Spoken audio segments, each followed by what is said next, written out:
4:30. Start from the 4:30. They have the 3-hour lecture.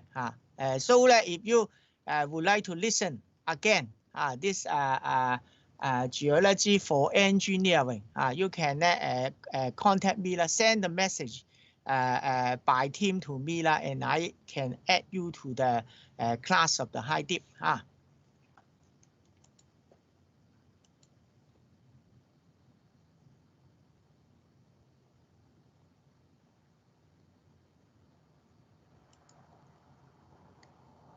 Okay, maybe I should start the talk of the lecture. No. I need to complete all the content. Now let me continue the seismic reflection method.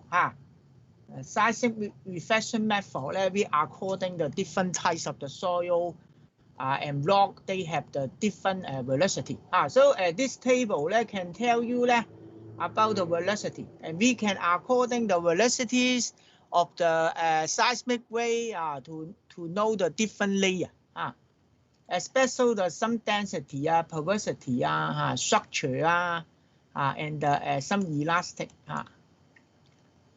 Then this is the profile. We can have the different density profile.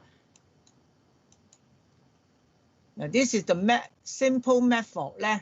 We can use the hammer to hit, and then can produce the seismic wave, and then the receiver can collect like this. One receiver collect the one data traveling of the velocity, and then we can recover the boundary, the structure from the underground area. Now this is the geophone, the receiver. The next is the electrical resistivity method. This method, according to the electrical resistance, also from the different types of the rock, because they have the water. They have the water or the dry condition, have the source in the poor water, and the water can increase the value of the conductivity and reduce the value of resistivity. So we can according the ohm centimeter resistivity to know how about the types of the soil, and how about the water content, and the size of the underground water area. So this is some method. We can check the electrical conductivities of the soil or the rock based on the water situation, the fluid conductivities, porosity, permeability. This relative to the water.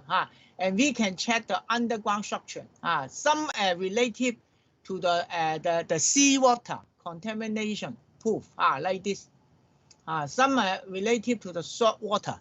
The salt water, like the Macau, the reservoir of Macau, the salt water from the Zhujiang area, intrusive because the density, salt water, the high density, so intrusive to the freshwater reservoir. And the stratigraphic unit, the sinkhole and fracture like this. So you can find this kind of the profile, and you can combine with the borehole like this to recover. This borehole have the different types of the soil to recover the whole area. Then this is the installation. Resistivity survey, we need to insert the electrode to the underground and provide the current, and we have the potential drop, so we can find the apparent resistivity. This is the equation, and this is the installation, and the electron or the electricity can pass through. We can increase the current, and then the electron can penetrate to the deep area. And this is the simple installation like this. And then if the area, the bigger size of the area, we can insert about 2 meter or the 3 meter, this kind of the electrode, and then provide the current, and instill the current, and this kind of the boundary. We can find this kind of the boundary. And then this is the electricity, the ohm centimeter or the ohm meter. And then 1 meter, the resistivity, and this red color, the resistivity is higher. Blue color is lower. This related to the water. And the next is the gravitational method. The gravitational method, you should know the Newton. Newton proposed this equation. And then Newton also find the gravitational constant. And according to this gravitational constant, we can find the force, mass 1 and mass 2. The Earth have the one value, 9.8 centimeter per second. This is the acceleration. But some area have the different acceleration. So we can, according to little different, we can check the G. This unit is the GA, or the centimeter per second square. And then according this value, the high altitude is the 978 GA, and equator 980 feet. So we can, according to little different mini GAs, to check the abnormal condition, positive to the 9.8 or the negative to the 9.8. And then we can use a gravimeter to check. This gravimeter, according to abstract, the ground can abstract. And then this have the spring, and the gravimeter inside this mass will start to move, very little to move. And then we can find the value, very little value. So the gravimeter is very sensitive. And then according to the variation of the gravity field, based on the gravimeter, we can find slightly high, that means positive gravity abnormal, positive value. Like this, the G2 is the high value, positive value. And then some can form the negative if contain the metal. If the slightly lower is the negative value, that means that the empty, underground empty, just like the cave, water, magma, the some liquid. So that we can, according to this method, to searching the structure. Like this, dramatic drop the value, and this is the empty parts. Some related to the fault or the cave. If the high value, that means the solids, the very heavy substance underground. So can help us to check the density according to density. Now this is the result. Some low densities and then the high density, and according to this value, mini gas 27 minus, 15 minus, and the CO is equal to 9.8 centimeter per second acceleration. And then the positive 45, 30, and 50. And according to this two dimension, investigated by the gravimeter, we can recover the 3 dimension like this. So you can find the some the base or the valley. And some is the field. And the magnetic method, we should know the electron. When the electron move, you have the electron current and the force, and then instill the magnetic field. So the movements of the charge or the electron can instill the magnetic. And also like the equation of the Newton. Force is equal to this constant. This one is the magnetic field constant, and the pole 1, pole 2 abstract, pole 1, pole 2 abstract over the distance. So the Earth also have the values about the magnetic field, because we know the inner core. Inner core is solid, outer core is liquid, and then the liquid magma or the plasma move like an instill. So the intensity, we are according the equation, find the force and over the pole, over the pole, and some area like this mean. And the average of the surface value, the gravity is 9.8 lah, and the magnetic field is 0.5 Erster, 0.5 Erster. This is the unit, and we can separate that to the smaller value, like the gravity, as normal and positive and the negative abnormal, and then separate to gamma. 1 gamma is equal to the 10 exploitation minus 5 Erster. So we check the Earth, the strength of the Earth magnetic field from 40,000 gammas and 65,000 gammas. That's been from the 0.4 Erster to the 0.65 Erster. So according to different location, position, from the equator, the magnetic field is 0.3, and to the poles area 0.7. So the magnetic field of poles are higher than the equator. So you can think about the magnetic field like the magnet form. So the poles north or south, the value is higher, stronger than the equator area. Now this is the magnetic field of the Earth. The Earth have 1 north and 1 south, but some planets have the 2 north and south. The two magnetic field. This relative to the movements of the liquid iron or the plasma. And then we can, according to this method, to find the boundary. Some rock will contain the magnetic field, will contain the magnetic substantiality or the limits. When the rock form, according to the magnetic field of the Earth. So we have the proton magnetometer, and this is that we can check the 1 gamma's value, and then can recover like the gravity meter. So magnetometer can help us to find some also special rock. This rock contains the magnetic substantiality, or find the metal.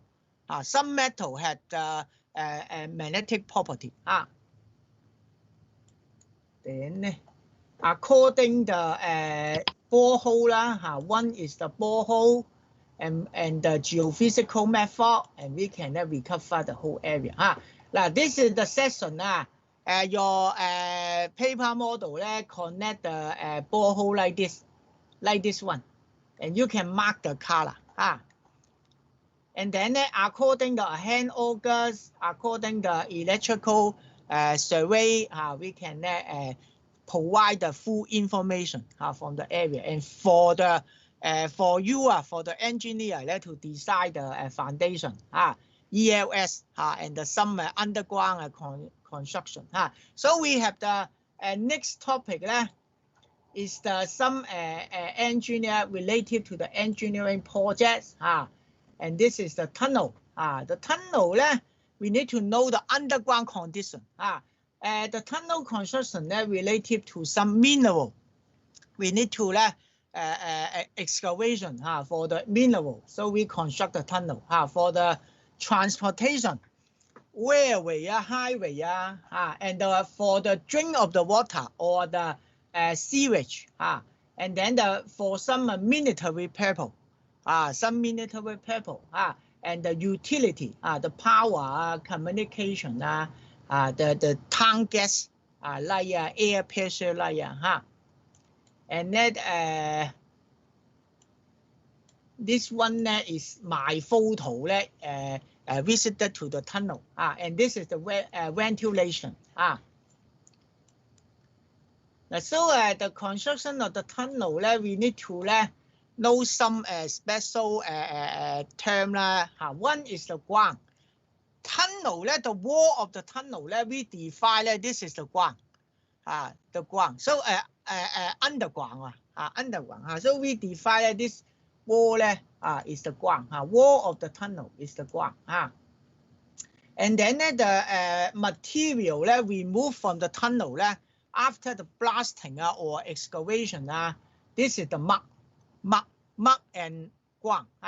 And the tunnel if the tunnel we excavation the hard rock the stand up time very long. Like this tunnel this one no protection, no support. So after excavation can automatic support. That means the stand up time very long. But if the rock have the fracture, this kind of the fracture we need to provide some support. Just like this tunnel provide the socket to the surface. The surface of the tunnel after a socket can increase the strength. Not easy to collect. The tunnel if excavation to the soft ground we need to consider about the water table. About the water table we can focus to the shearing and the tensile strength about the groundwater table. If we excavation, so the underground water table very important. You need to know the level of underground water table, and you know how about the stand-up time.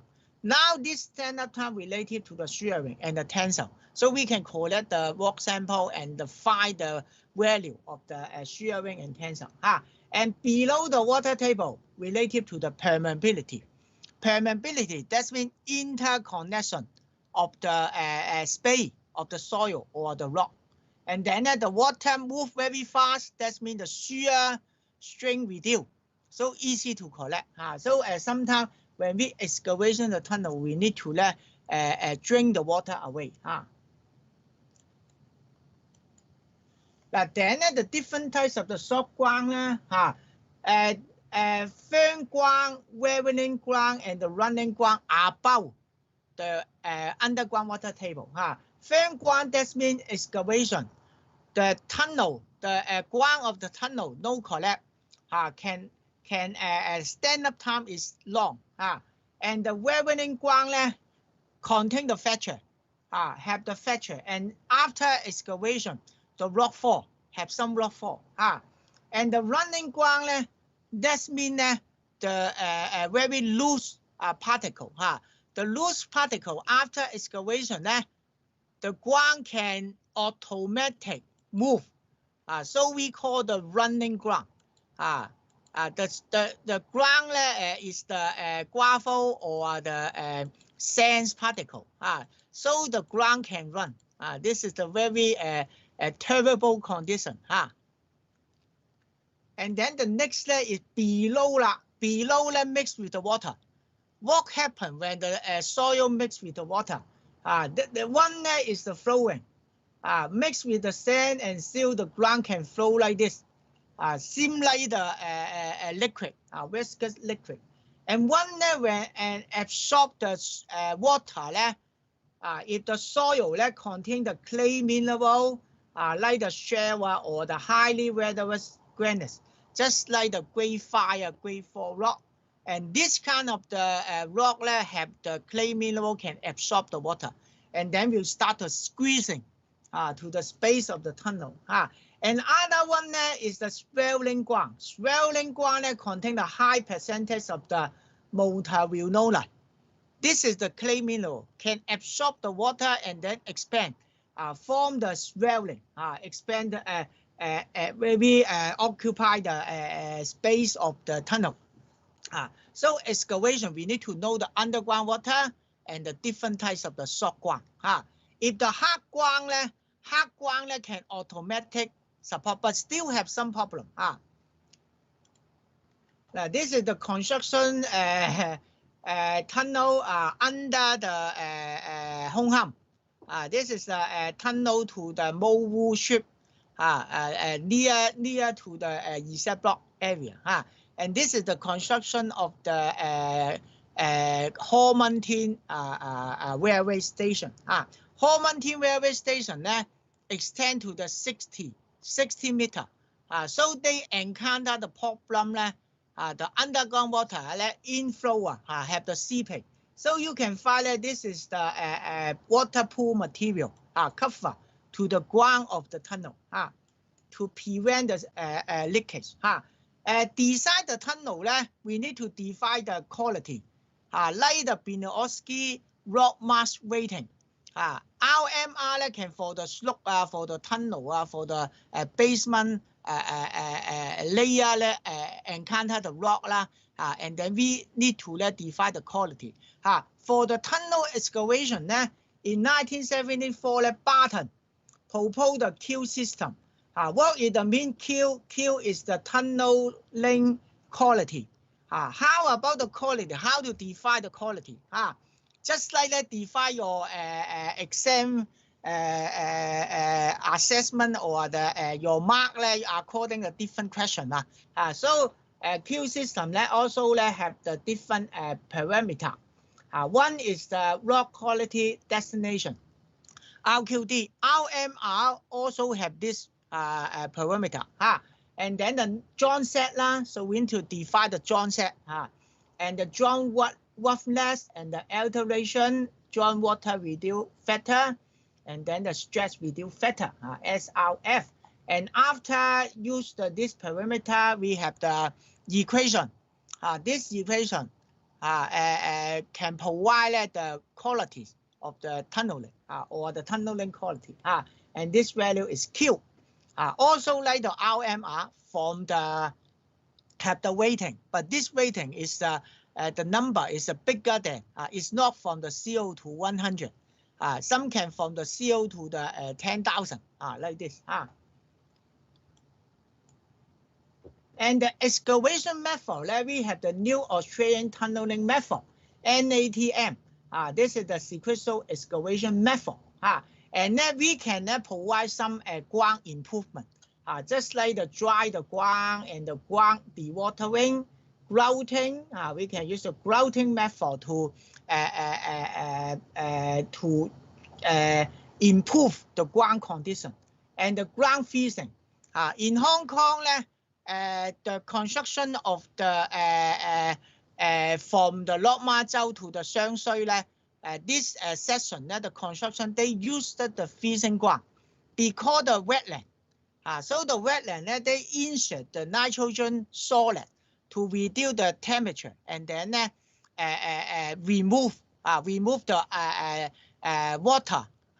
Can remove the water under the solid state, and then they can reduce the contamination to the wetland.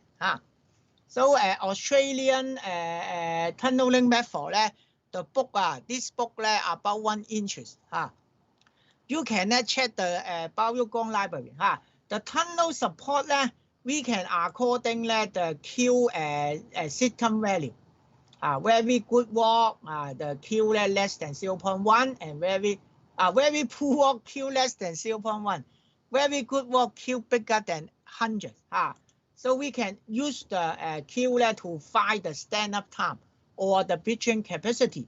So after excavation, we need to understand how long of the rock no collapse. This is the stand-up time. And according the rock, it have the rock mass, inter-rock mass. So inter-rock mass, the unsupport, no collapse. But if the rock contain the discontinuity, based on the span is the distance between the two distance of the base, distance of the base after excavation. Just like from this to this, and the strength of the rock, discontinuity, joint formation bedding. This will cause the rock collapse. And then we can provide the primary support. One is the rock bowl and the socket and the steel ask maybe I show this video. Some excavation I would like to show the video like this excavation.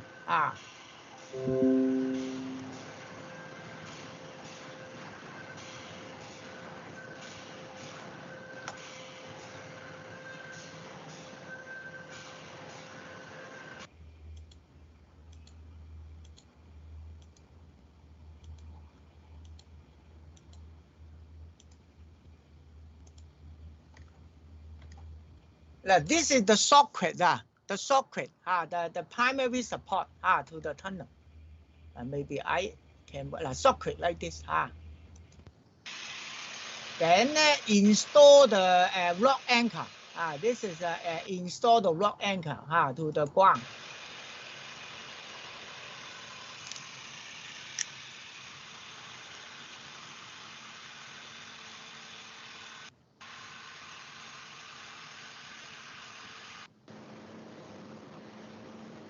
The socket like this they use the auto mobile method and then the socket to the surface.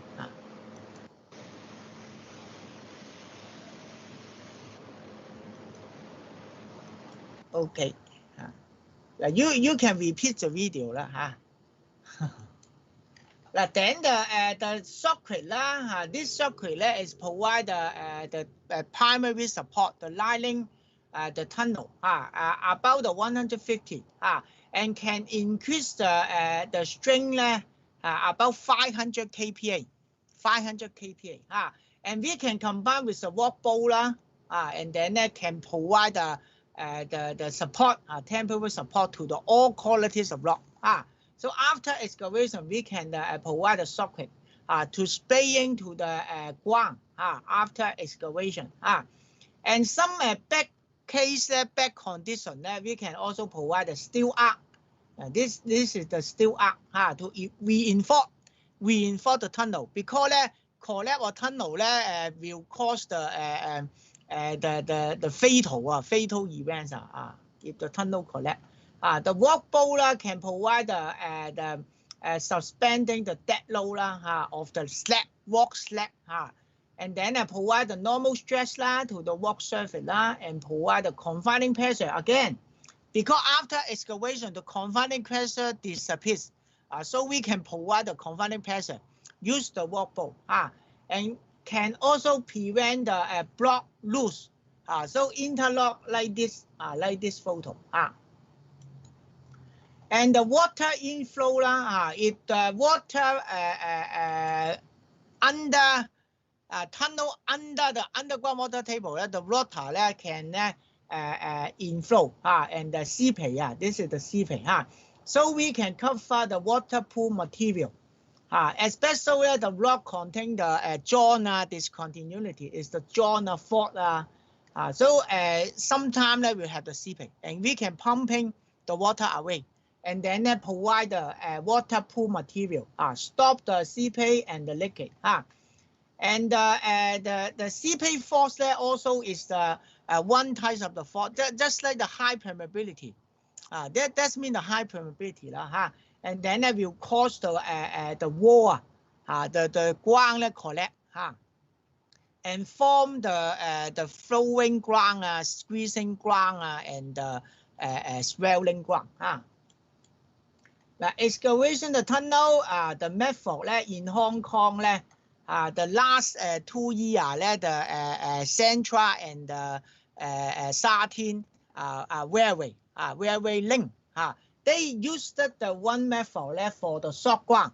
We can base on the ground condition to select the method. One is the cut and cover tunneling.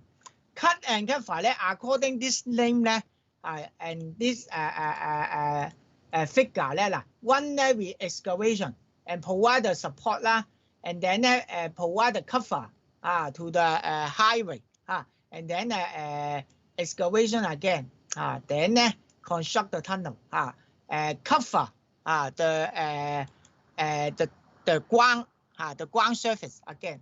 So the procedure this method can for the clay or some seal the soft condition of ground. One excavation, trench excavation, tunnel construction, and then the soil covering. I show a little parts of the video to you. Now, this is the method of the excavation like this. The highway, and then the excavation provide the wall slowly roll. Sheet pile use the sheet pile or the soldier wall and then the underground start to excavation and provide the support earth lateral support like this and three layer and then construct the tunnel this concrete wall is the tunnel and one by one to finish and then the underground railway station have been constructed under the ground. So reduce the disturb the traffic. Can reduce the disturb. And this one is the cut and cover construction in Shenzhen.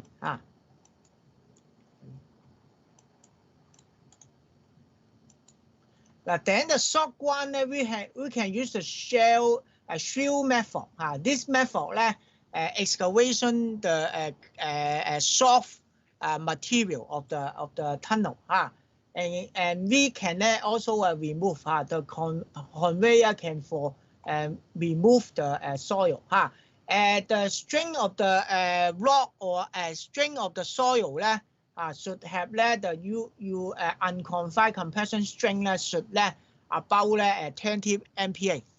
But for the rock this can for the soil but for the rock we can use the tunnel boring machine TBM for the hard rock or for the all types of the ground and the hard rock all types of the rock and can provide the stability and support after excavation of the tunnel very faster way. The rock string can up to 150 MPa. If higher than this value we still have the method. We still have the method to excavation if the UCS higher than 150. And the tunnel can excavation per day 100 meter. So 10 days the 1 kilometer. And then the 3 months. 3 months we can excavation. We can connect the two locations. But the overbreak that means the rock collapse can less than 5%. Because after excavation the tunnel we can provide the support like this excavation the shelf and then the drill sometimes we can provide the 2 TBM to drill from the left and right and then construct the tunnel like this but very expensive the tunnel boring machine very expensive this is the tunnel boring machine like the multi-story building underground multi and this is the lining segment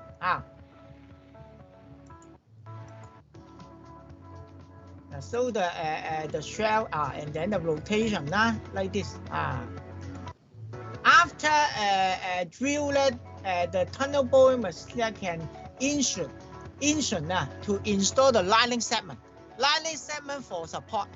This is the P-class concrete. When encounter some the soft rock, sometimes we need to improve the ground because after encounter the soft rock, the ground collapse. So we need to check the qualities of rock and the ground. Then tunnel blasting. In the past, no TBM. Only the excavation. Sometimes by use the hand to excavation. In the ancient time, we use the hand to excavation. Or use the fire. According to temperature. To break the rock. And the tunnel blasting, we install the gunpowder. And then we install to this hole and then the blasting. We have the gunpowder. And the next is the drill and blast. The drill the hole and then expose it. And remove the soil and the socket like this. Drill and then the deno the explosive and then the remove and then the socket. Provide temporal support. Then the drilling machine, we have the jumbo. This is a machine for the excavation. Can drill the hole and install the gunpowder, and then destroy the rock. This machine can for the hard rock.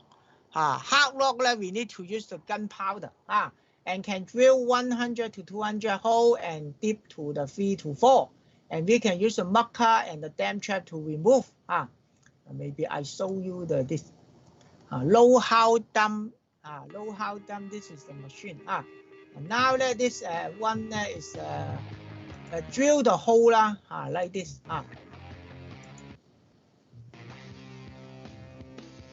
This process let's drill the hole.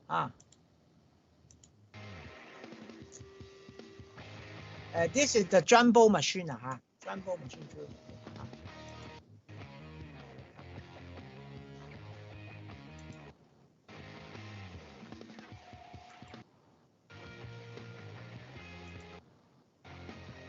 You can also find the rock anchor. Below this area have the rock anchor. I would like to show you how about the machine. Underground. This is the machine.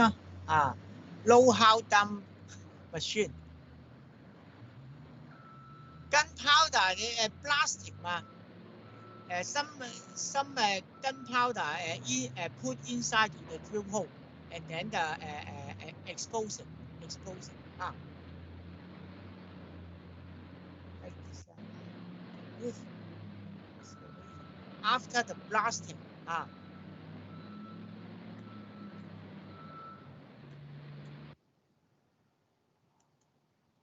Then the geological condition and the tunneling.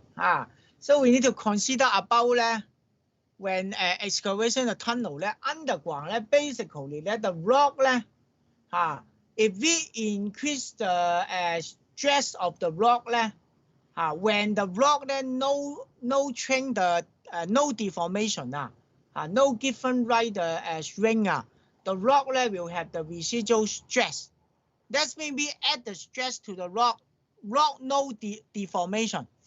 No change the rock, and then will increase the values of the east point. So when we excavation the tunnel encounter the some area have the residual stress the rock can break. Rock breaking. Rock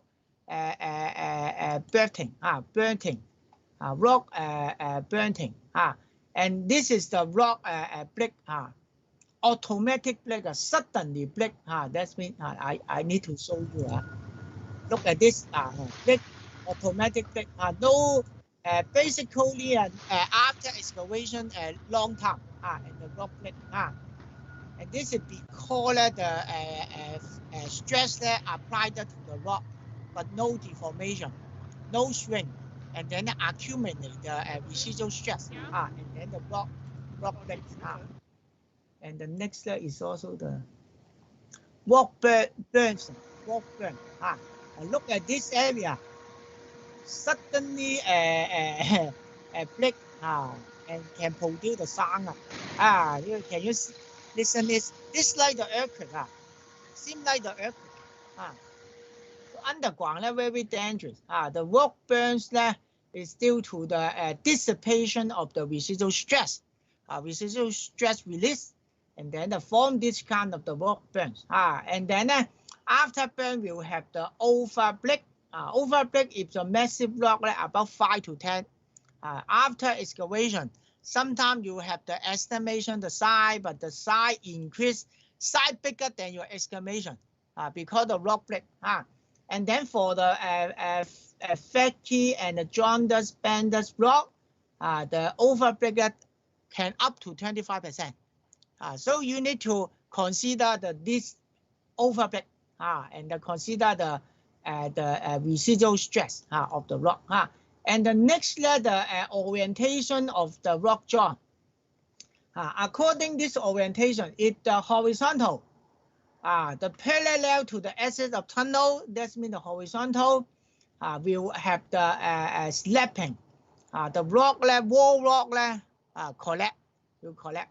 If vertical perpendicular to the tunnel vertical this will have the very stable, very favorable, stable condition. If incline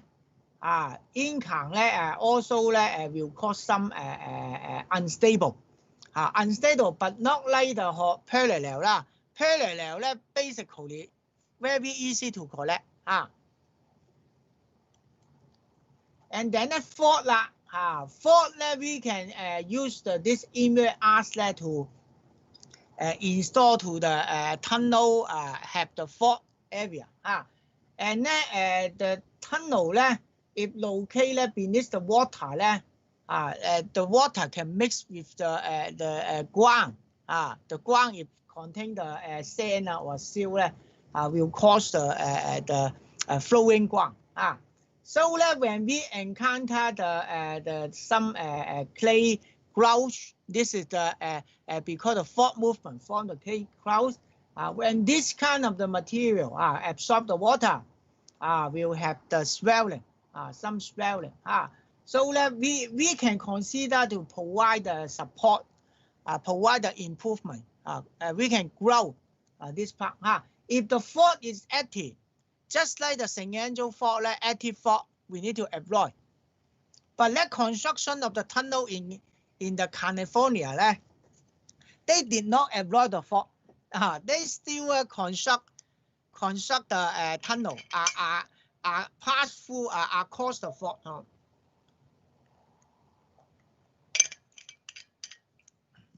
Basically, if no movement, it's okay. And then the fault will contain the permeable breccia, will cause the water inflow. That means the leakage or the seeping. So we provide the lining. The strong lining segment can reduce the damage when the fault moves. And the temperature, if excavation more than 170 meters below, the temperature, high temperature will cause the difficulty.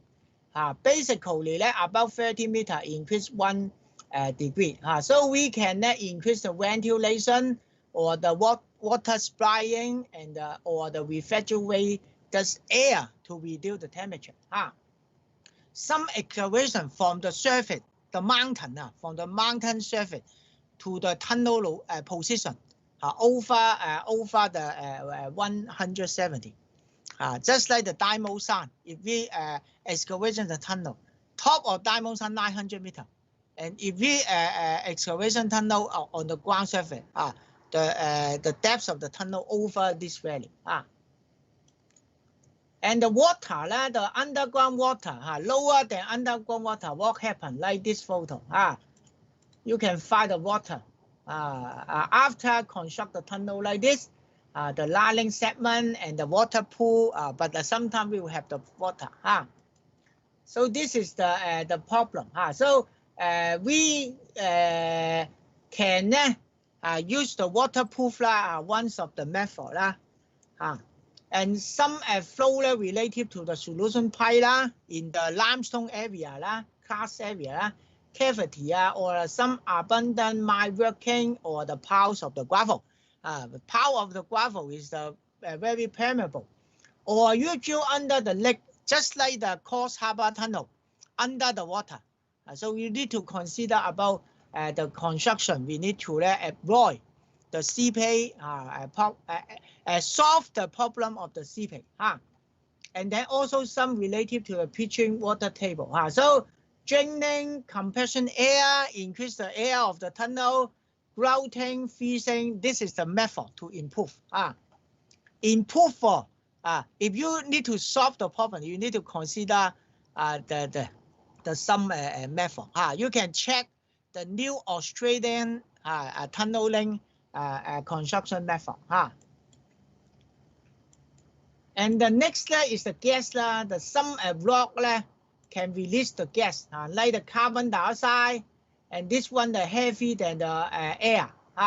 Carbon monoxide light than the air. But carbon monoxide when you absorb this kind of gas, you will sleep. And this one can remove the oxygen, so very dangerous.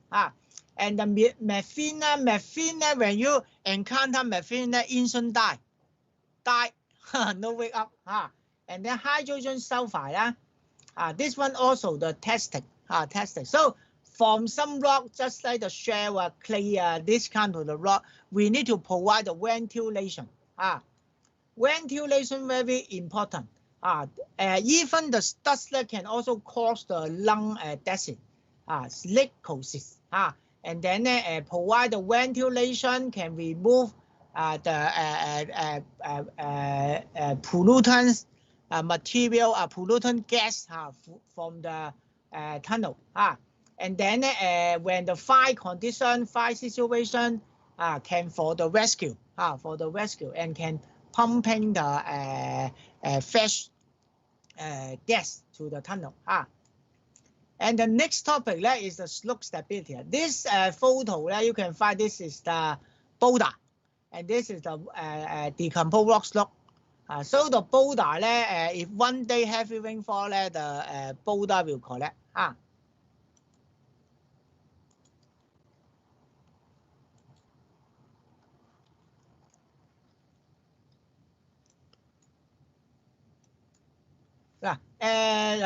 This part of the video you can check this related to the one landslide in Taiwan.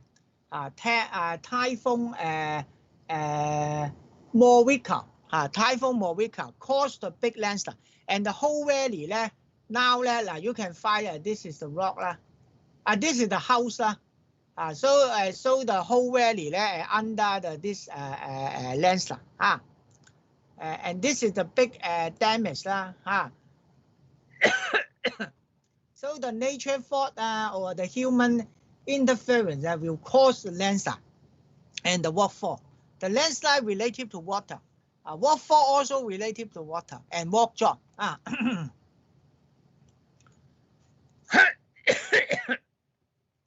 And the factor producing the slope movement, one is the related to the slope gradient, erosion, drain erosion, excavation will cause the slope gradient change, and then will cause the landslide.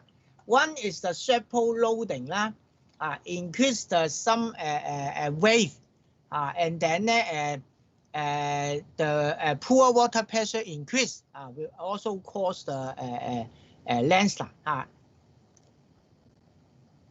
And then the poor water increase, decrease the shear strength, and increase the shear stress, so the landslide.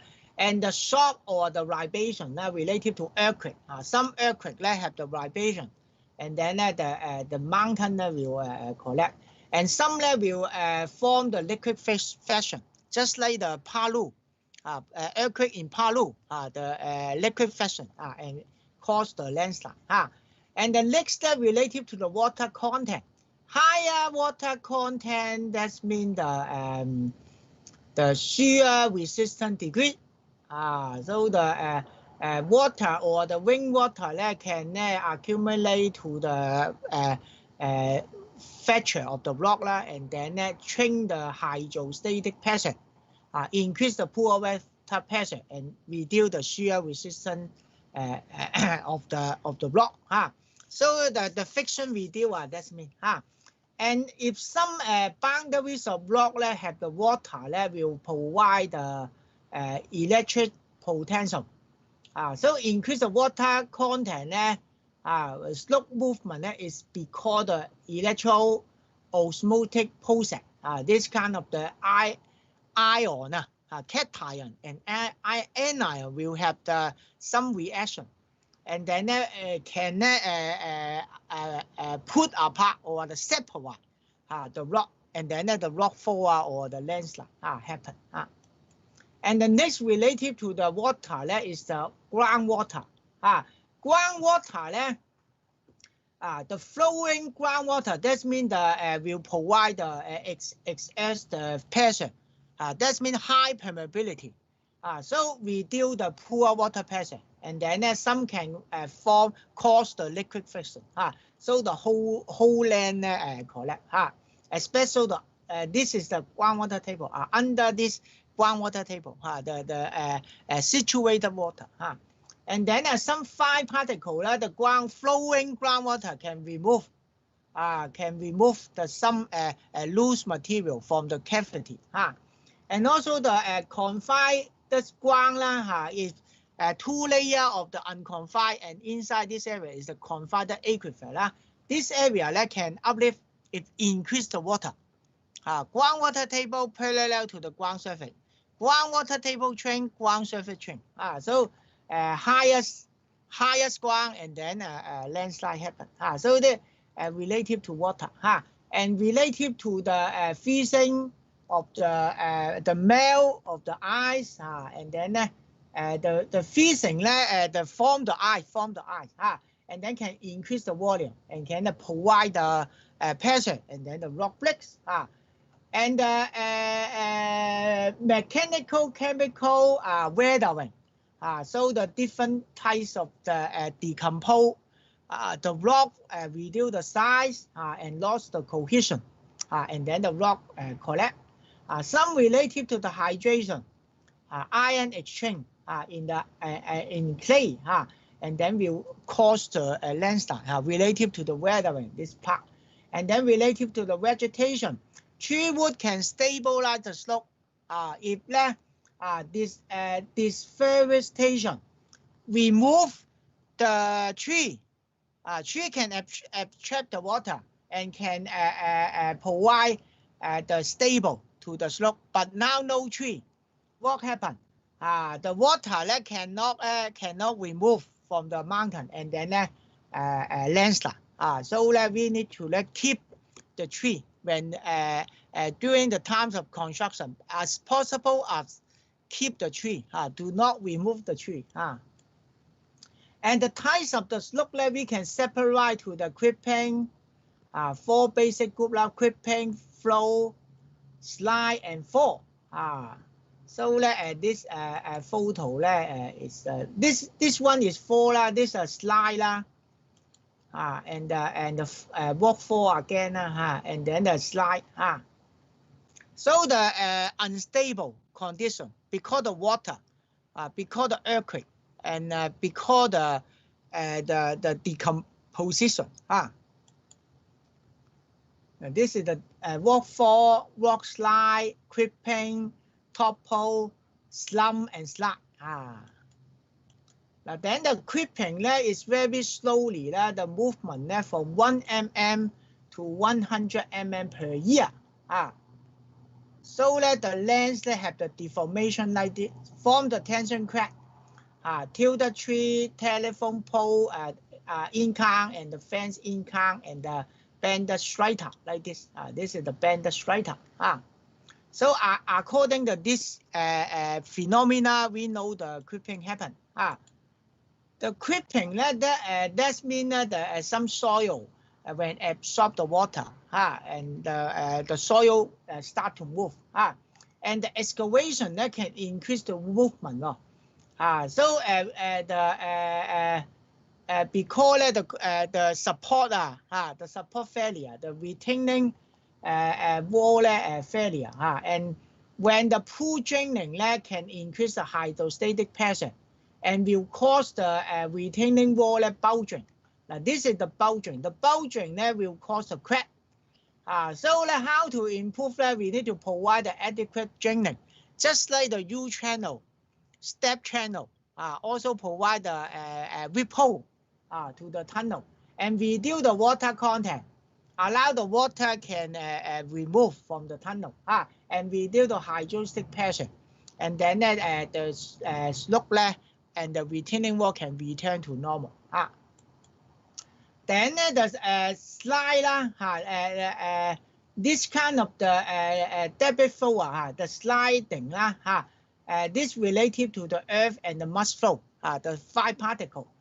Debit flow mixed with the sand, silt, clay, and the gravel boulder, and then mixed together with the water, 50% and 50%. So when the time-intensive rainfall and the rapid snow melt will cause the debit flow, they mix together and move from the mountain. This is the debit flow. You can see the water mixed with the soilless soil or the gravel mixed together. Let us see this one. This is debit flow in Taiwan. Can you see that? Mixed with the water, and then very heavy rainfall, and intensive rainfall.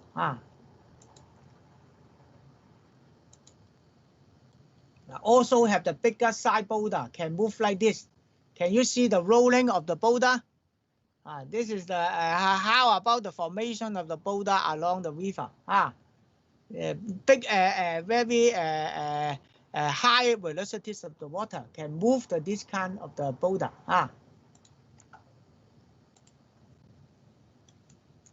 Then the debit slide. Debit slide when the water is not the 1-to-1 to the solid, and less than 50% will cause the debit slide. Debit slide is also the unstable failure of the unconsolidated material. Some is the colloquium, slope deposit, and the weatherless portion of the some fabricated rock, like the shale layer. The failure can form the 80 to 50 angle. Very gentle slope can instill the debit slide. Normal weather, the slide can form 25 to 45. And this also related to the intensive rainfall and rainfall and earthquake. Then the relative rapid movement. The first group we have the slide and slump. Slide along the joint pan. Along the joint pan like this, along the joint pan. And then some along the 2 intersect joint pan form the wedge failure. And slump along the curve like this. So we can separate slide along the one surface and slump along the curved surface. And then the waterfall. The waterfall is because this is the free fall of the rock. It's because the some intersection joint and then decomposition and then the rock start to move downward. So the definition of rock fall, this is the rapid mass movement, and then a single mass freely move object, no interaction to the other. It's not like the debit flow and the debit slide. No interaction to the other particle. And the rock fall will cause the damage like this. Now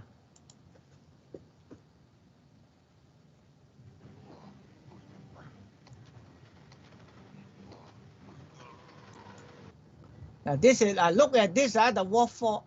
Can you see the waterfall? The waterfall to the highway in Taiwan. The Taiwan have the mountain, especially the eastern part of Taiwan. So sometimes the waterfall like this. This is if impact to the vehicle, what will happen? Fatal event. Look at this. Slow motion. So very dangerous. So we can provide the boulder fan. In 4 times, we provide us the boulder fan. This is the boulder fan. Provide the boulder fan can stop the impact of the installation of the boulder fan like this.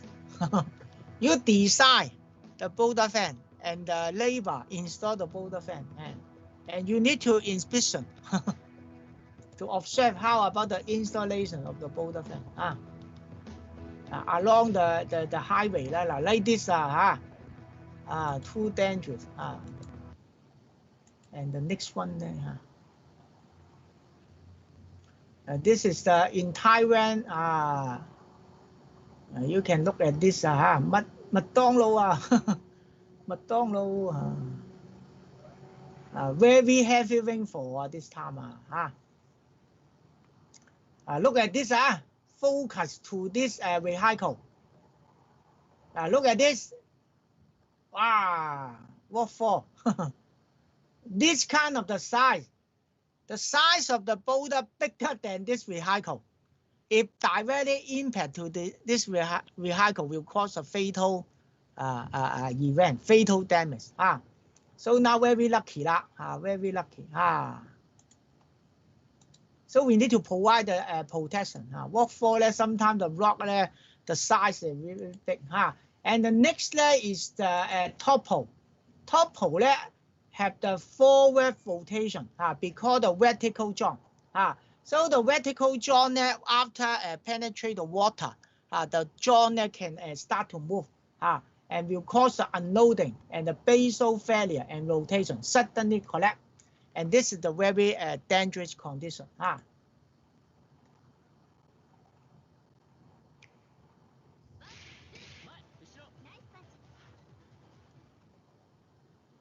you can see that this topple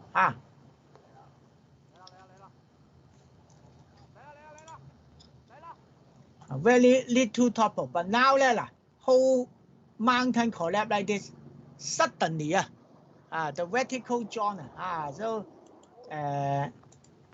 we need to provide the stabilization this is the soil slope instability of soil slope.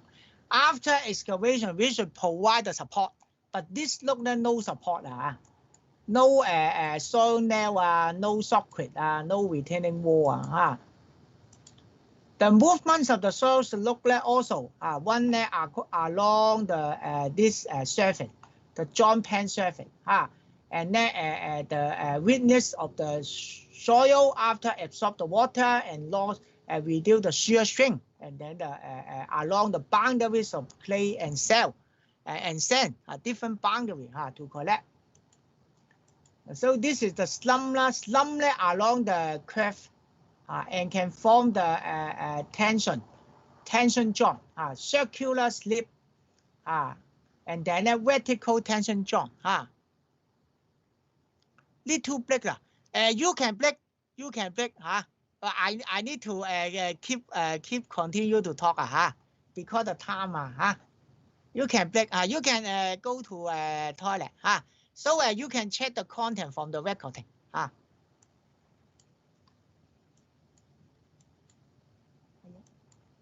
this is the slump and the next is the debris flow and compared to the debris slide.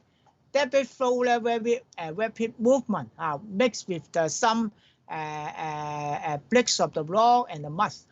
Debris slide is also the fragment, but the water different. This one is 50 to 50, and this one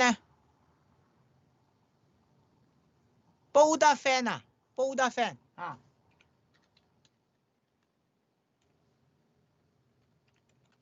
Boulder fan.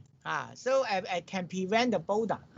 And this one after the excavation, the foot of the screen or the tailor slope and inadequate drainage will cause the poor water pressure increase and then that cause the landslide. But the debris flow is because the mix with the water.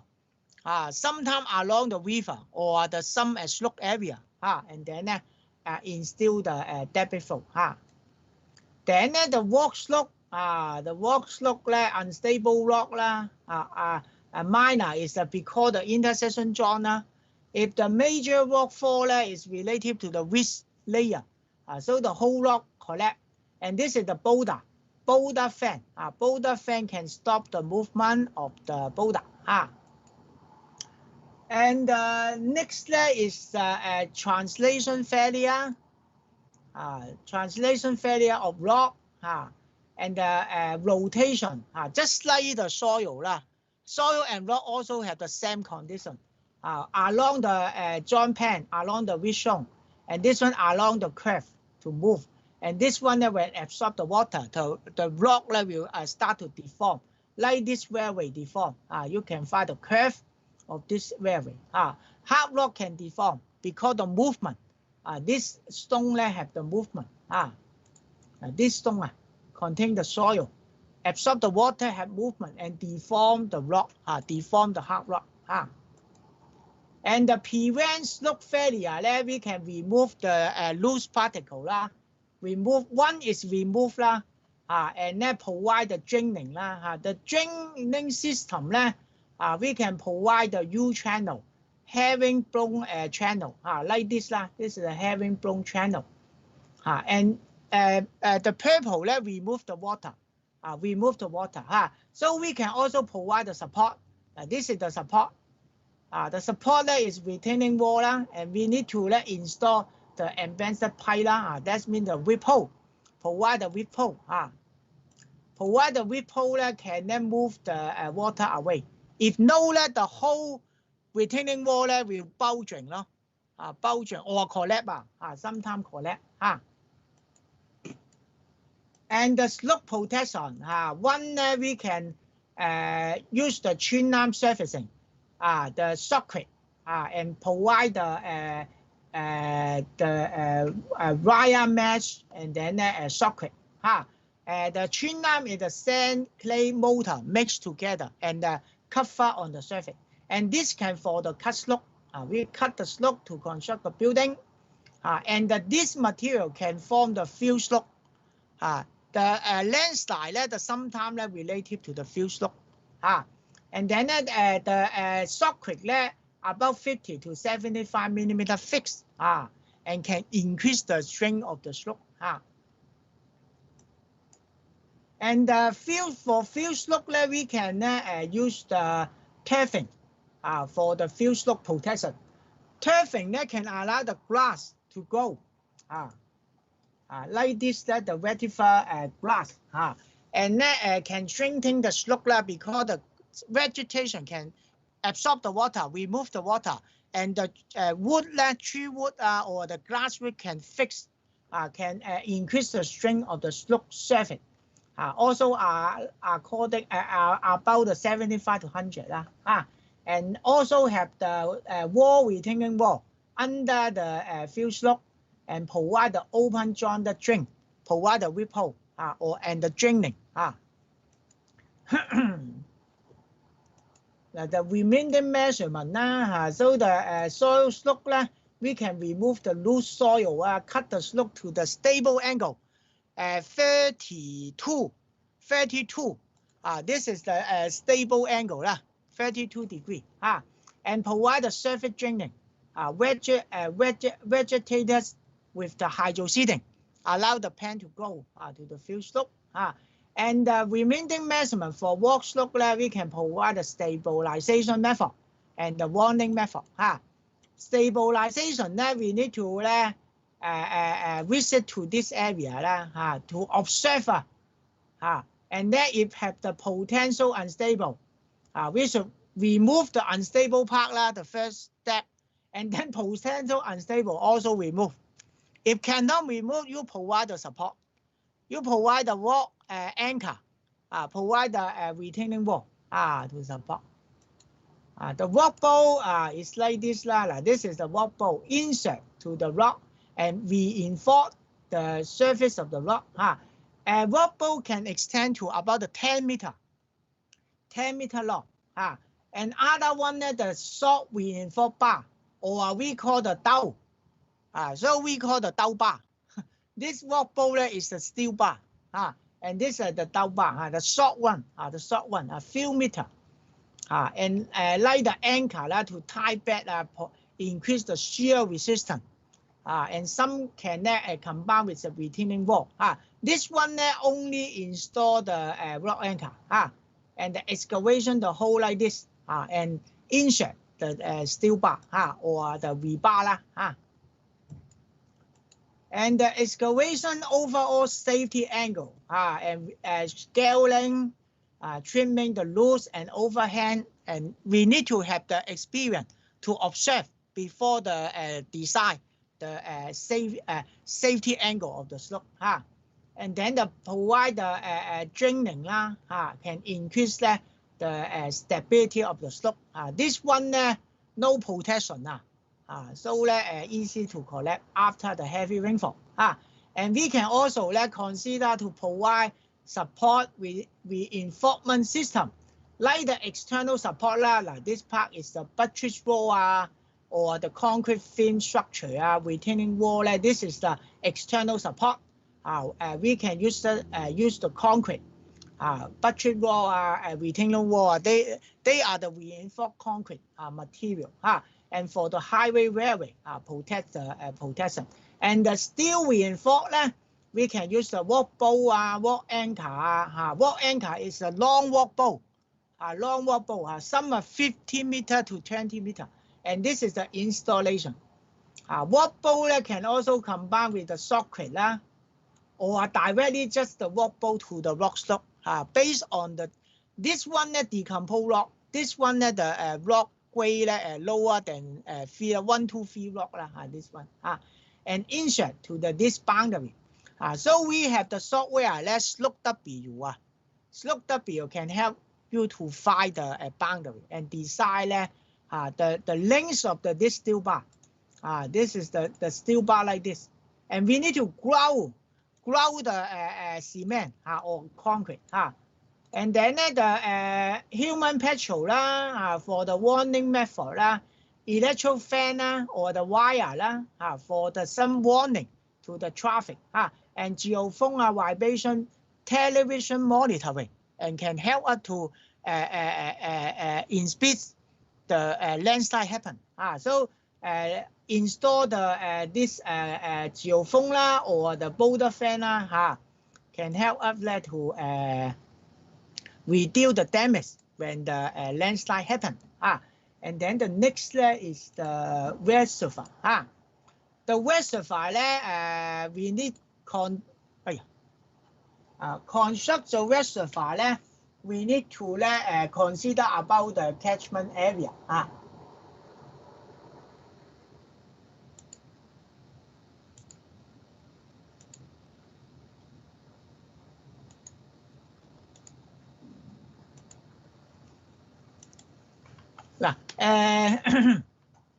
The reservoir construction, we consider about the storing capacity, and capacity and the yeast. The yeast is the mean the quantity of water can be used from this reservoir.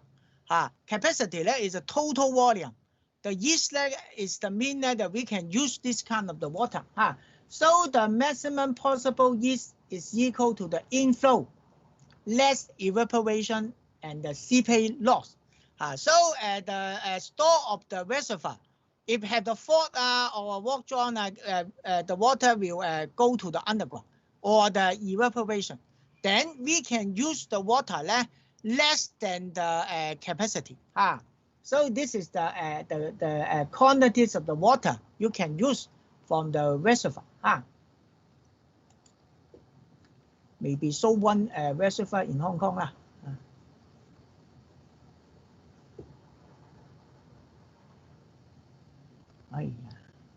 Now this one is the reservoir, Sing Moon Reservoir in Hong Kong. Now this is the dam Sing Moon Reservoir Dam, and also the speedway. Behind the dam the water level high, so will produce the fault. Now then investigate the reservoir, we can consider about the rainfall, one-shot infiltration, and the evapotranspiration. And in this catchment area provide the water to the reservoir. So we can check the topographical map and the hydrological record to know how about the supply of the water. In deserts, no water, you cannot construct the reservoir. So we need to estimate the storage capacity according to topographical map and the aerial photo. And the catchment area, we need to consider the catchment area and the draining density river like this, the density of river, and we can estimate from the topographical map and the aerial photo. And the catchment area is a recharge area, provide the water after the rainfall or the surface run off, and then in Hong Kong we construct the catchment to collect the rainwater, and then this is the catchment, and then this water will go to the reservoir. So this part is the catchment. The catchment area is the boundary from the ridge top or the encompassed slope and the valley, and then this water can collect to the lowest land, or if you do not construct the reservoir, the all water go to the sea, so in Hong Kong the water resources is very limited, so we construct the reservoir like this From this area photo, you can find the Perfect Cove and the High Island Reservoir, Sing Moon Reservoir, and the Bok Phu Lam Reservoir, Dai Lam Chung Reservoir. And this is the reservoir that we can construct the stem to the hard rock. We need to searching the hard rock foundation, and then the smaller dam can impose the large volume of water, so can effective to stop the water. But now in Hong Kong the water from the Dongjiang, about 50% I think per year 200 million Hong Kong dollar. And this is the dam constructed dam, Dai Lam Chung. Reservoir you can think about this is the artificial created lake, and we need to confirm that no leakage. But let the construct the reservoir we train the water table. Water table train. The water of reservoir will go to the underground and train the water table, and consider about the accumulated sediment. Accumulated sediment can reduce the size of the reservoir. And then we can study about the leakage, pre-dam water table, and the rock type. Rock type limestone will cause the seepage and the leakage. So we need to know the leakage is because suddenly increase the rainfall to the downward, and will cause the leakage. And some leakage related to the solution channel, the sinkhole and the fault zone, the barrel channel. This is the very permeable channel, and some is related to the cavern. The cavern that's under the reservoir have the cavern, and so that will cause the leakage. And the fault zone and the barrel channel. And then this one is the leakage because the permeable soil. The barrel channel contains the sand particle and the gravel. And this is the space, interconnect of space, high permeability. So the water can start to move away, will cause the leakage. And the leakage is because the aquifer, gravel or the fractured rock, and the rock leakage. Let me see this one. This is the experiment. This red color water along this layer. You can find the red color. And then the seepage. So the construction you need to consider the seepage problem. This is the big problem. Sometimes the dam collapse. The movements of the particle. And the fault contains the fault bacteria or the growth, and then can allow the water to move away. Some is a joint or the bedding pan, so we can grow use the cement to grow. And originally, if construction of the dam and to form the reservoir, if the water level arrival to the sandstone, the water will start to move away after construct the reservoir. This is the very permeable aquifer. This is the aquicle. And then anti-current, the water can along the anti-current flow to move away. If the syn current, the water can go to the reservoir. So based on the very detailed investigation before construct the reservoir, do not construct the reservoir to the anti-current. Then how to prevent the leakage? We can use the cut-off trend. This dam under the dam have this kind of the cut-off trend. And construct the cut-off trend, we can grout the concrete and provide the impermeable wall. And the next layer can provide the impervious lining to the reservoir, and can increase the resistance of the seepage, like this. And clay brackets. The clay bracket, we put the clay or the seal and the seal layer to the bottom of the reservoir. Now we can see one example. Now this is the construction of the cut-off wall. Excavation like this. Maybe I move fast.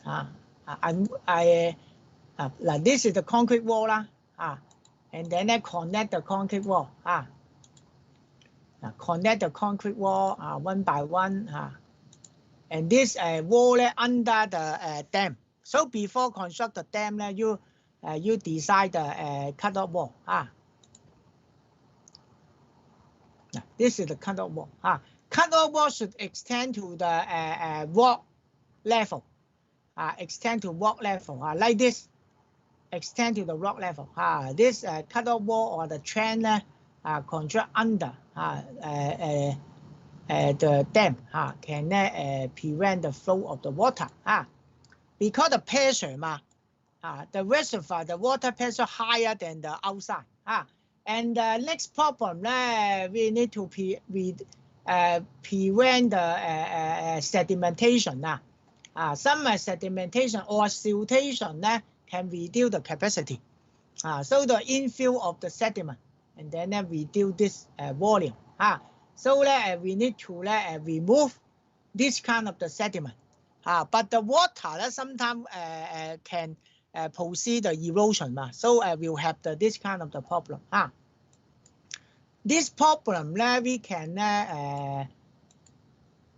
is related to the pool cultivation particle over glycine or some mines waste material, human activity. So we can use the trapping sediment. We can trapping sediment. Use the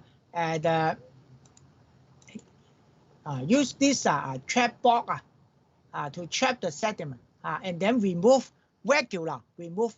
And next one, we can open hole this skull pipe, sediment sluicing, and this skull pipe can remove the sediment, and then can increase, or the volume can return to the 70%, 80%.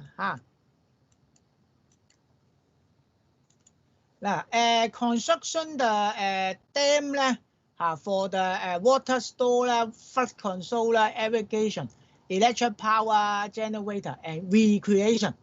We can use the maze here. This is some rock, fragment of rock to construct the dam. And the bigger side of the dam, we can use the soil and the rock fragment, earth fill and the rock fill rock, earth fill dam and the rock fill dam. This is the material.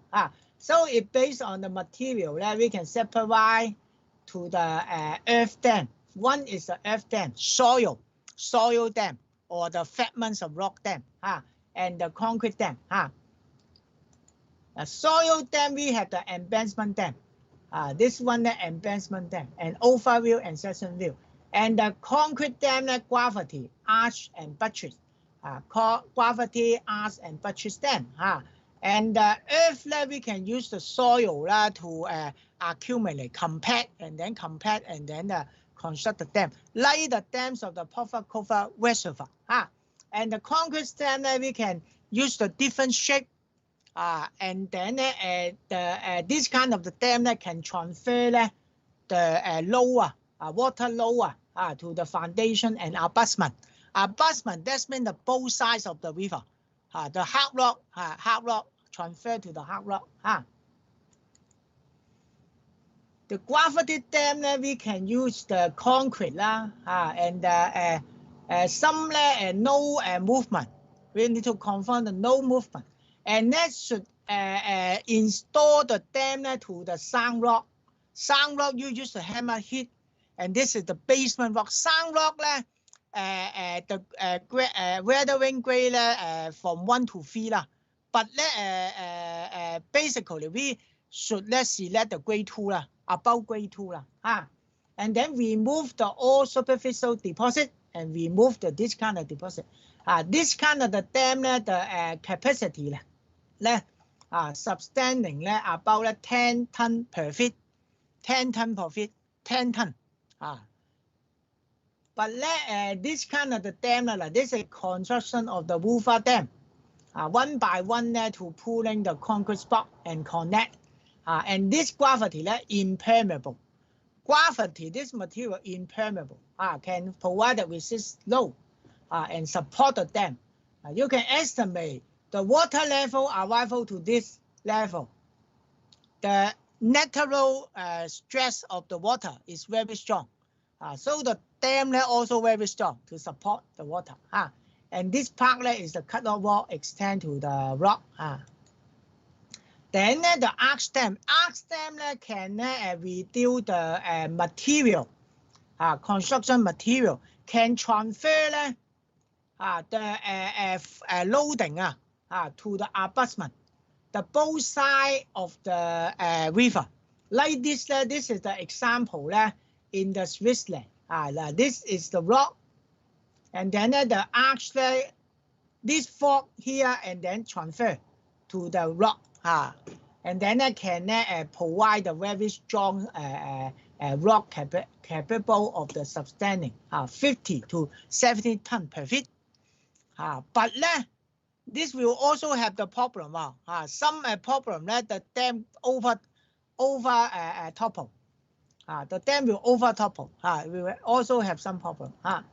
And then abutment, they use the number of buttresses to support behind this slab surface, the slab surface. And this dam between the arch dam and gravity dam from 20 to 30. So this is the section view. And the cut-off wall also extend from this concrete slab extend to the rock layer. And the embankment dam in Hong Kong, we have the embankment dam in Port Reservoir and Sing Moon Reservoir. But earth dam or the embankment dam, we need to provide the impermeable core to control the seepage. Inside the dam, will provide the impermeable material. Some is the concrete or the clay and then the bottom also provide the cut-off wall. And this dam the foundation can form the weak rock, unconsolidation string, and glacial deposit or high string rock. So that the foundation is not very good, you can use the embankment dam, earth dam, or the material chained to the rock fragment. This rock fragment, but the rock fragment this is very permeable. So we need to provide the impermeable face. Like this, the surface is the concrete. And this dam can also resist the load from the reservoir. And then the rubble measure can also resist the destroy of the deflection. And this is the embankment dam. You can find this kind of the rock. This is the weak rock, can absorb the impact energy of weight and dissipate the weight energy and provide the protection of the dam. This is the Port Reservoir. You can find this kind of the rock fragment. And this one is the Sing Moon Reservoir. And some dam have the different condition. So some is a very strong foundation or very weak foundation. Weak foundation, we can consider to use the embankment dam. Strong foundation, we can consider to use the concrete dam, gravity dam, and arch dam. So we have the composite dam. And for the strong rock and for the weak stone, we can change the design. Combine the gravity and embankment dam. Like this. This part is the embankment and this part the concrete dam. So we need to have the very detailed investigation and then to construct the dam. But the dam, the break or the failure rate of the dam is very high. Higher as the 20%. If compared to the building less than 1%. But the collapse in Hong Kong, we have one building collapse in 1972. The collapse of this building, but less than 1 after this building collapse, no collapse. Because the dam have the high foundation pressure. It's a very large mass, so leads to the high foundation pressure to the foundation and the huge mass of water. This will cause the leakage. The natural static pressure, vertical natural also very high. Cause the leakage, seepage, piping along the fracture. And then the erosion will cause the erosion problem. And bands in the geological weak zone like the fault alluvium will cause the damage. So the damage of the dam,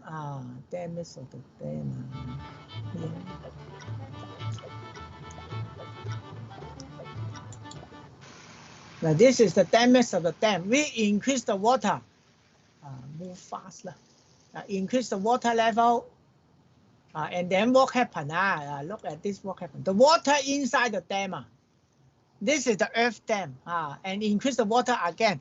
No speedway. You need, you cannot remove the water, and then, so you can find the seepage. Seepage happen, and then the erosion. This part erosion. The whole dam collapse.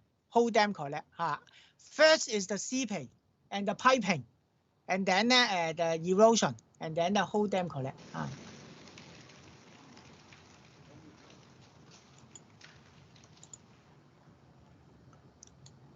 The fault of acting on the dam, we have the horizontal fault from the water, the natural pressure of water behind the dam.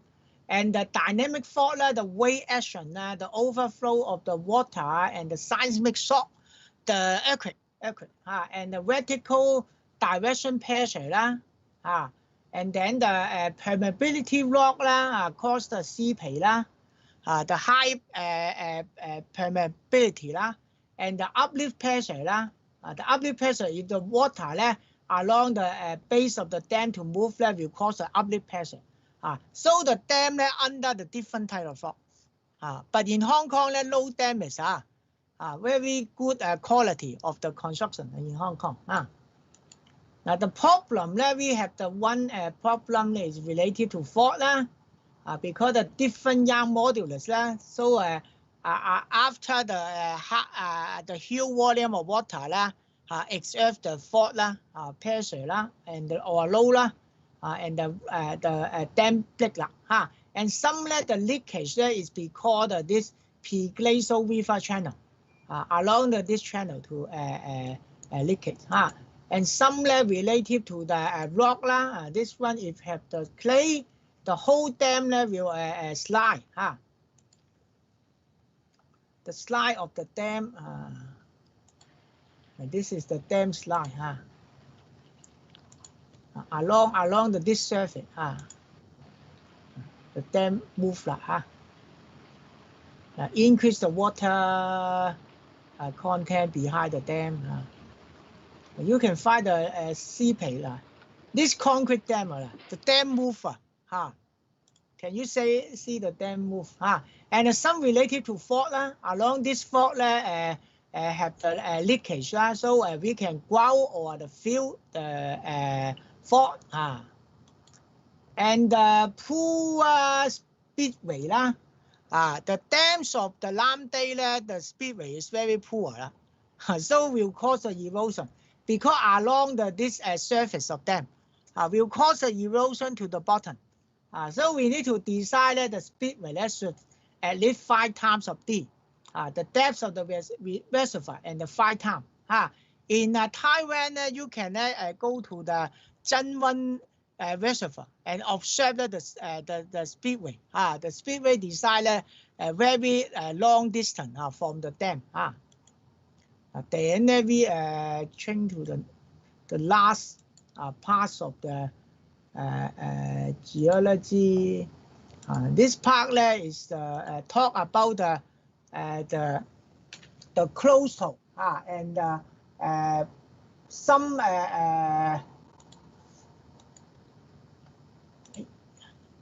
is the foundation. You need to consider about the foundation of building to find the load, count the load, and this load will provide will transfer to the foundation. And then some performance, the soil and rock, the decomposed rock, and provide the suitable foundation. Decide the pile foundation, raw foundation, like this, deep foundation or the shallow foundation. So we need to understand the geological and the groundwater. Groundwater will cause some problem. Design the foundation should consider the groundwater. And then reduce the ground movement. Some ground movement will cause the damage of the building. And then we need to prove in the thickness, extent of the width, surface soil deposits, the nature of the rock. Site investigation can help you achieve this purpose. And then the extent of depth, and then the zone of weathering, and the strong rock, the sound rock. That means the site investigation. And we can find some problem before the construction and solve the problem. So we need to find the no-risk material or the unsound structure zone. And then the underground water and the stability condition. Especially after excavation, you will encounter some problem.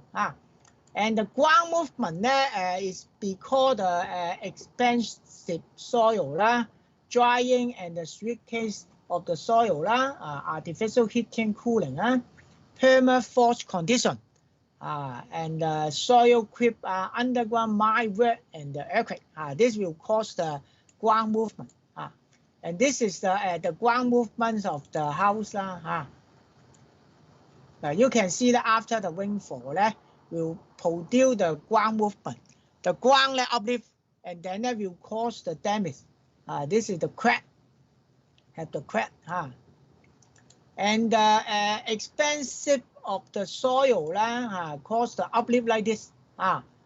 So the winter, autumn, and summer and the spring will have the different water content, and the swelling of the soil will cause the pressure and cause the counter pressure.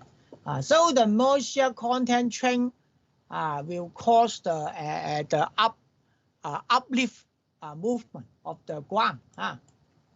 And the complex rock material and the cohesive soil, they have the potentially expansion because the clay mineral, just like the Montevillona or the chloride, and the 5 gram, the saturated moisture content can greater than 40%. 40% water inside this soil. So the environment change, climate, vegetation, draining, change the underground water table, because the irrigation so can change the water content. Or from the season to season, summer rainfall can increase the water content, and then will cause the movement of the ground. The next movement of the ground is related to this fairness or the border. The under normal condition, the high temperature will cause the land uplift. But when the holiday for one night, we stop this fairness or the border, and then the land subsidence. The land subsidence will cause the uneven settlement, and then the building will have the damage. And some related to the permafrost area, just like the Canada or the northern parts of the Euro or the Asia, and then the melt flowerings of the ice will cause the settlement, and then you can find this whole income. So this is the one problem, the ground movement problem. And the next is related to the slope movement, soil creep.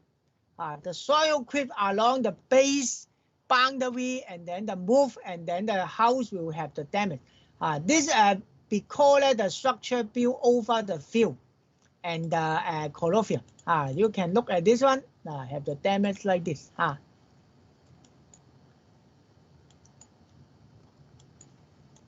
So some is the extraction of the material from the underground will cause the underground empty, and then cause the damage by the differential movement. This one is the even movement, no damage uniform settlement, no damage. Just 1-4 now is underground UG4 from the UG4. You have the basement. If the one area subsidence will cause the tipping settlement, also without crash, just income. But uneven settlement will have the big crash. This time we will have some damage. So you should investigate the underground area before the construction. And some basement like they have the different types of rock, the moisture content different. So the clay stone after absorb the water, the land uplift about the 6 inches.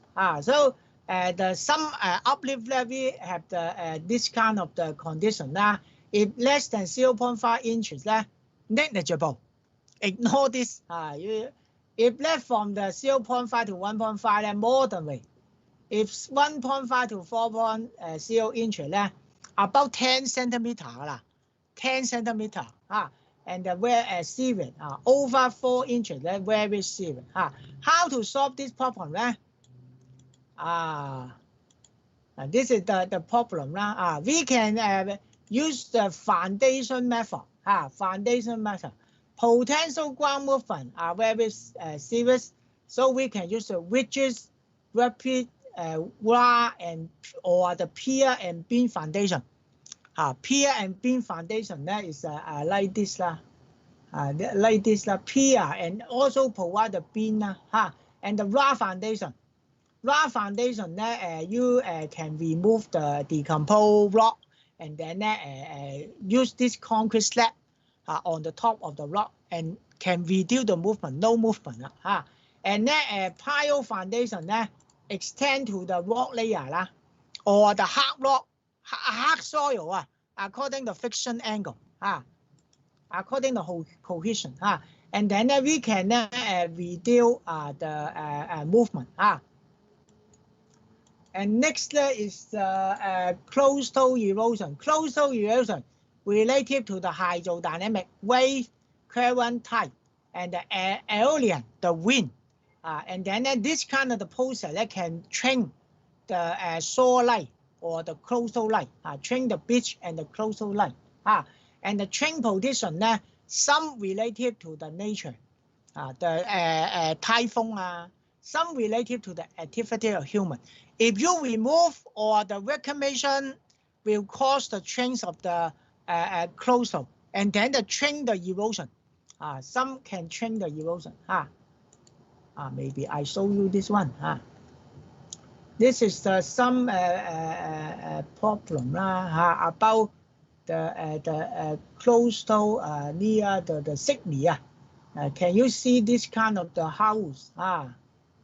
This kind of the house that now face to the sea, and you can find that this is the erosion, the landslide, the rock landslide. The very near to this hotel. You can find the rock, push the rock to prevent the erosion. But you can find this part, almost excavation to the foundation of house. This part, big damage. When the typhoon coming, what will happen? You need to move away from the house. So one day the house will collapse. And this area also very near to this travel link. So provide the protection, very important to reduce the wave energy. Then the storm event is the main factor to cause, because the high wave energy and the strong onshore wind and the heavy wind and combined with tidal will cause a big erosion. The shallow water, if we provide a barrier to the coastal, we can reduce the wave energy, and can also increase the sediment deposit.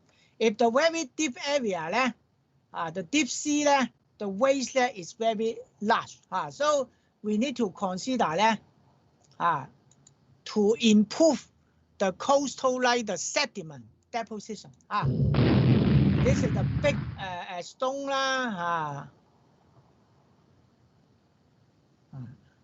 the typhoon in Hong Kong. So I would like to show you this video. Offline stores and events have countless untapped opportunities for improvement. Who's visiting? This is the typhoon Manka. Hong Kong very near to the sea. Hong Kong also have this kind of the problem. Ground movement vertical. Some is Inca. This is the damage, big damage, and then cut the tree. But this video no Hung Fa Chun. Hung Fa Chun have the big damage. Then we need to provide the protection. The nature process cause the erosion. Interaction with the lands and wind, some related to the human activity. So we this kind of the erosion will cause the change the sediment supply, wave process, or the sea level. And then the some erosion will lost the vegetation, scouring the beach by the storm water. So provide the protection, we can consider to use this kind of the installation, the jetty and going to trap the sand. That means reduce the velocity. We can reduce the velocity. A jetty going install to the coastal line. But jetty install here one side accretion, one side erosion. So we also need to install the going here. The going perpendicular to the beach and can trap the sand particle. So can reduce the erosion. This is the axial rock going, put parallel to the coastal line. And then the sand deposit behind this going. And the seawall, also provide the protection. This is seawall, and also put the concrete block mount and the concrete block like this. And then it can reduce the effects of the strong wave, dissipate. In Hong Kong, we have the example like this. If we just put the block mount here and the erosion continue, if we can provide the man-made reef, just like in Hong Kong, we provide the man-made reef, and man-made reef can provide the barrier to the wave and can reduce the wave energy. and combined with the artificial beach, sand beach, like the repel base, and also provide this in-kind slope embankment, can then combine together to reduce the wave energy. Now in Hong Kong, one example is 7,000 pieces of the dollar. Each of the weight 25 tons, and then put along the east stem of the High Island Reservoir can dissipate the fog. And then this method can provide the protection. Now, I visited to this dam and take the photo with the this dollars, the concrete block. And then they can interlock together, but they can move for. So that if the strong wave, you do not stand on this kind of the concrete block. Dollar can absorb energy, can deflect erosion, and can provide the protection like this. Put inside some body like fishing in this area. Okay. Thank you for your patience. Now about the examination. Examination is the take home take home examination, and then I need to remind you to answer all questions. You can find 5 questions, and then you need to type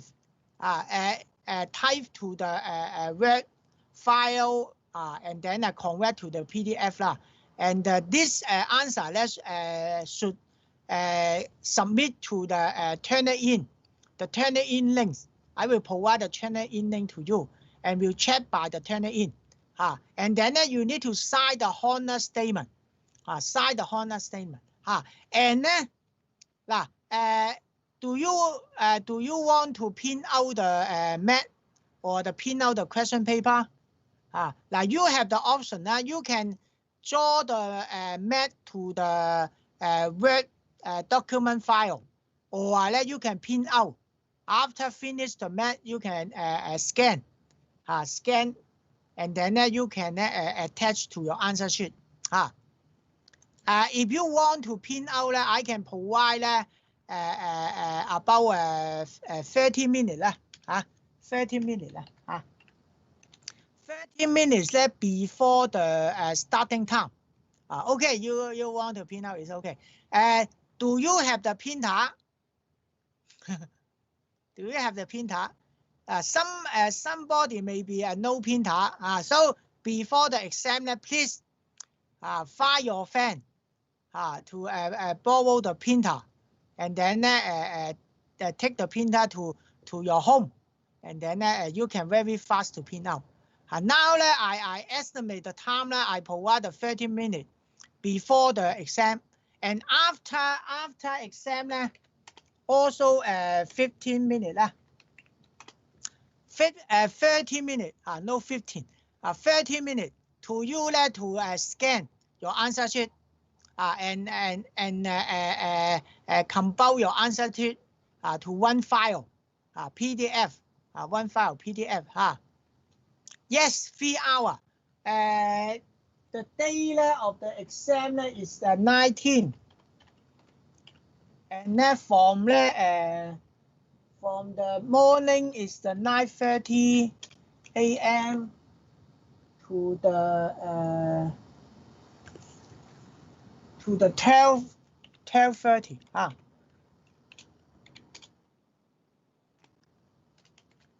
And before the exam, that means the 9 o'clock you can start to download the file. Because some students maybe have the internet problem. Some internet have the problem, and then they cannot download. So I provide 30 minutes to you. Okay? Can you talk the tips? Tips this time because I turn off the recording.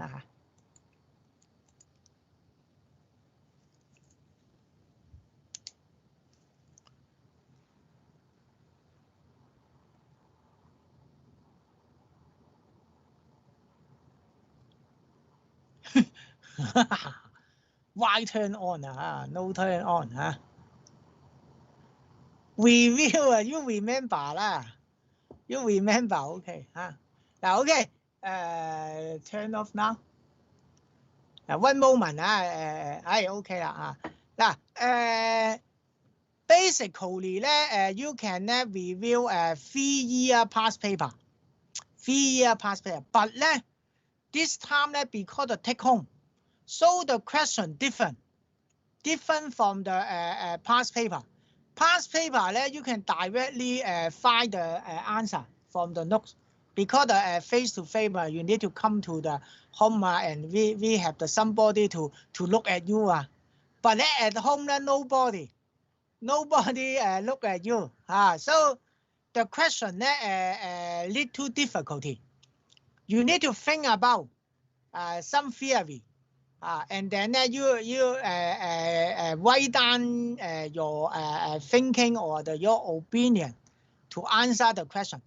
Now, because the answer should be checked by the turner in, so you need to type the answer based on your language based on your learning please do not directly copy please do not copy and paste and please do not connect to your classmate but I think the question for you if you attended all the class the question is okay. Question number 5 is the mapping. Mapping please you can do at least 3-year mapping question. Do the mapping question. You did it. You can easy to finish the question math question paper. You can very easy to finish it.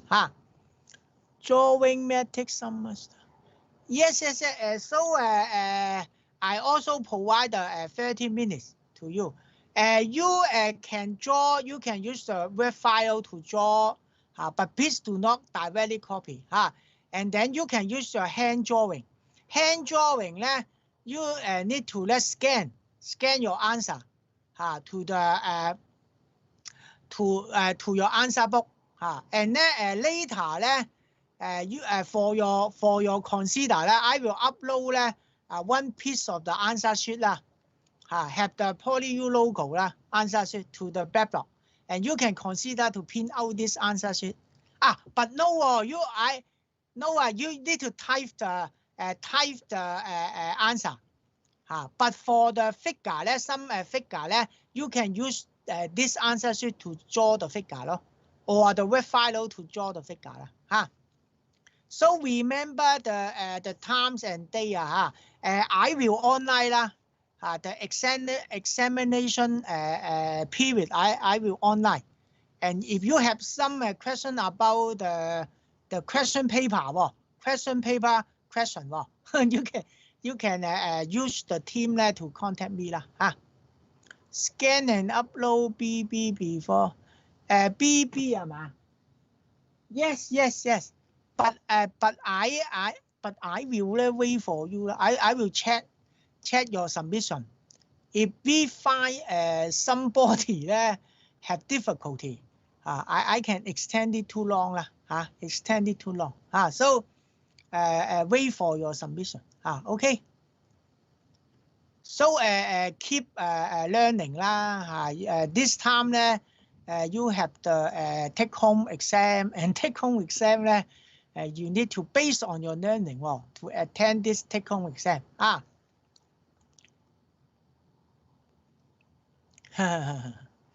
based on your learning so you after study the notes and then you write down to the web file Question 1 no minimal and log sample. Question 1 the question from the notes.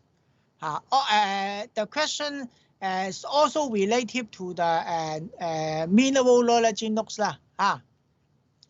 So remember the times of exam I will remind you if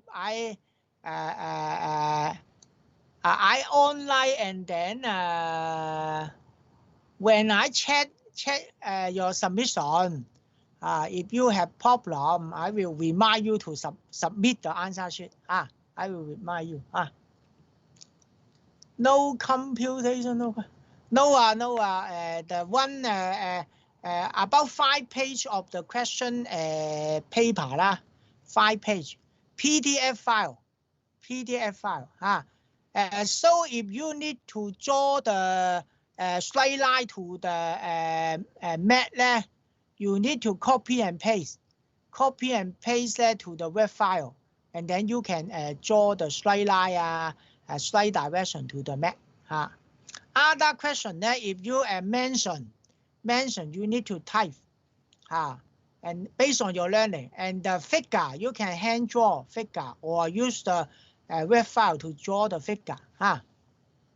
5 questions are the mainly 5 questions. Yes, separate to the ABC or ABCD lah, ABC, just like the past paper lor. But the question is not the directly answer from the notes. You need to think about. You need to provide some application or expand something. Based on your learning. Please, I also remind you submit all the assignment. You submit all the assignment and then attend the test, attend the exam, and then the exam is not bad, easy to have the grade. I think maybe B lah. If you submit all assignment and then attend the exam. But if you want the A difficulty啦A the assignment very good quality assignment啦. One is somebody only just fill the color, no mark the work pattern to the map one. If you very beautiful and then easy to have the A grade. Exam you should according your learning. And then you can provide the figure. If you can answer all the questions, very good individual to complete the exam. Also, you provide the good or the correct answer, and then A grade is easy. But based on you, map drawing could be easy. The drawing, the difficulty like the Math 6 Math 6 Math 7 is not difficulty than Math 7. About Math 6 about Math 6. Draw the work pattern. Somebody did not draw the work pattern to the map. Little detail mark. Yes, Math 7 very difficult. Math 6 difficulty of exam math is Math 7. Math 6. Is this we need to obtain 50%? 50%. 50%. 40 to 50 lah. 40 to 50 lah. 40 okay 40.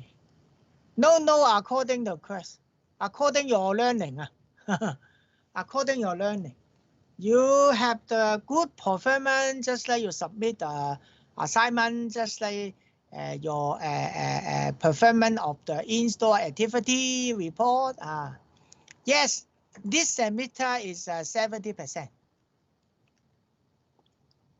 The question, remember, after finish the past paper, and then you should focus to the notes. The notes is very important to you. The notes, this time you need to focus to the notes.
We have learned parametric equations for a curve, either on the plane or in the three-dimensional space in the previous lecture. Okay, so you can describe a curve by parametric equations. Similarly, you can describe a surface by parametric equations.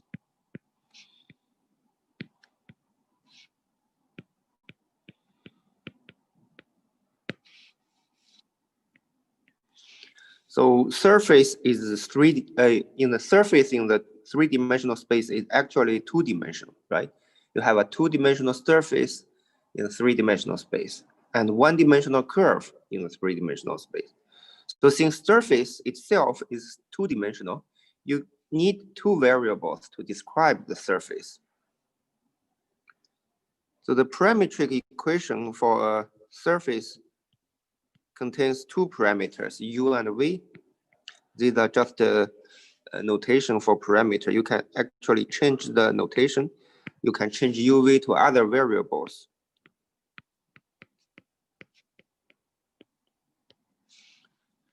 So you need to describe a surface in the three-dimensional space by two variables, two parameters, u and v. But you need three variables, x, y, z in the three-dimensional space, right? So uv is a point in a two-dimensional plane.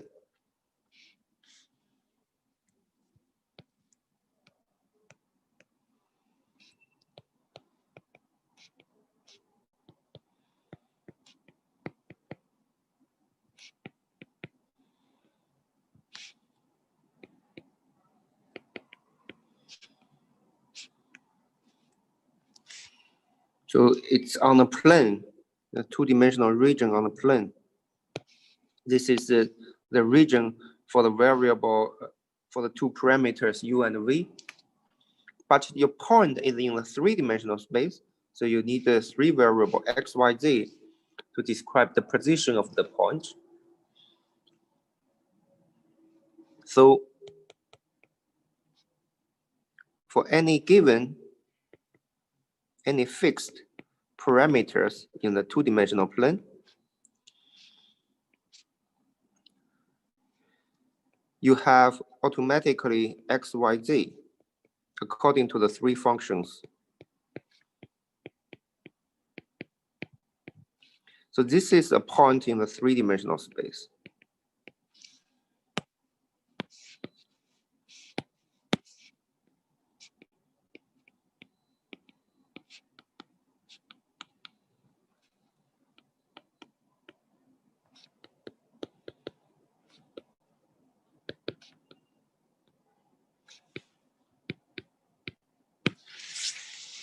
And when the parameter uv changes,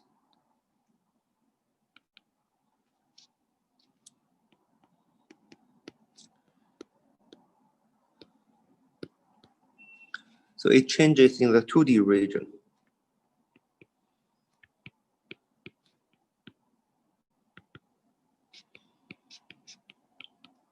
The point in the three-dimensional space will also changes.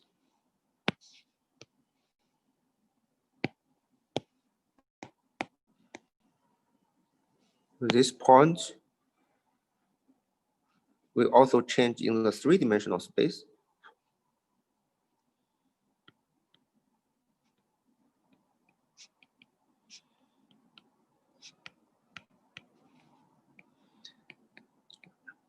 And this will draw a surface in the 3D space.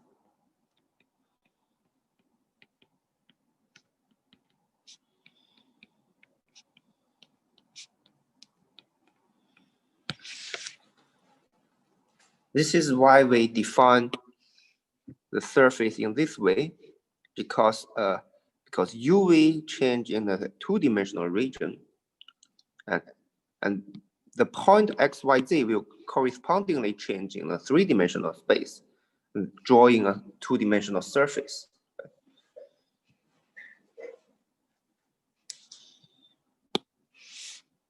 And let's look at some examples for specific surfaces in 3D space. And we have seen several such examples before when we compute triple integrals. We have seen paraboloid before.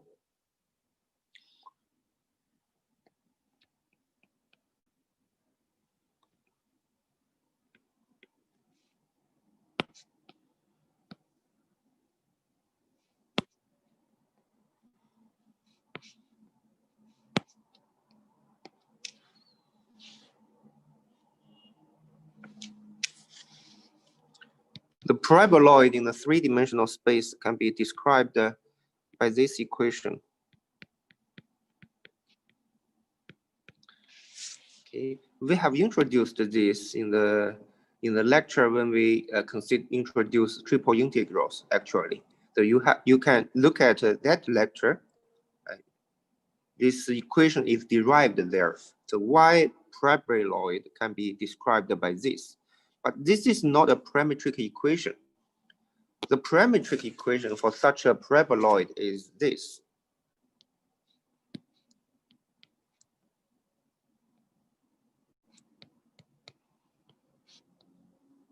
So for parametric equation, you need to describe x, y, z in terms of uv, right? So you can actually define x to be u, y to be v. Then your z is actually c times x squared u squared plus y squared, which is v squared.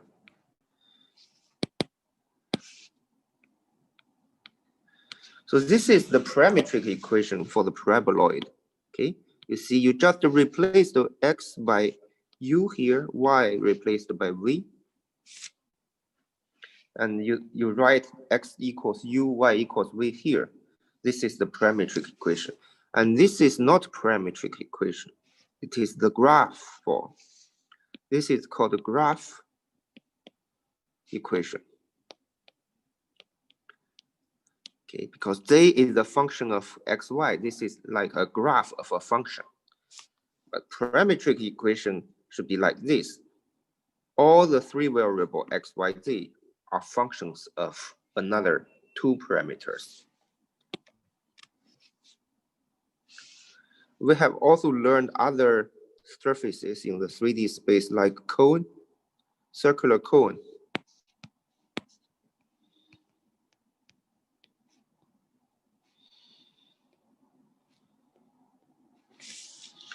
And we have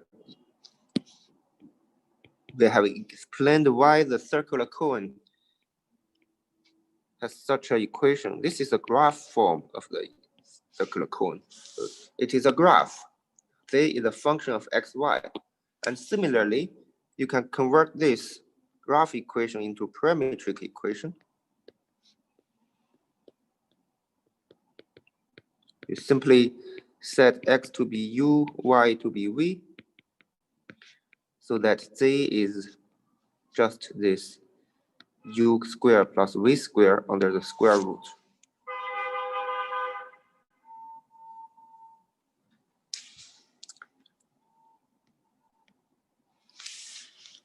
Now let's look at the parametric equation of more complicated surfaces like a sphere.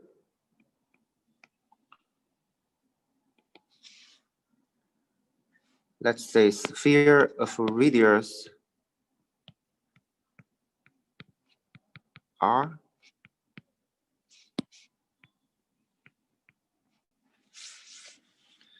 And a very convenient method to describe a sphere is to use spherical coordinates, right? So remember, you have spherical coordinates, which is specifically used for describing spherical regions. Sphere is a spherical region. So to describe a sphere, we can use spherical coordinates.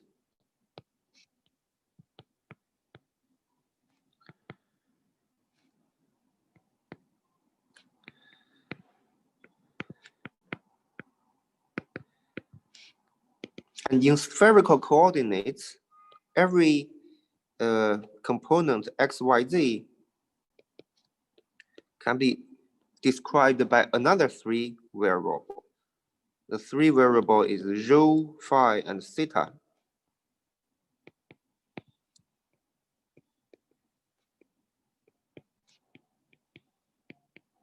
So you can find this formula in the corresponding lectures for change of variable. We introduced the spherical coordinates there.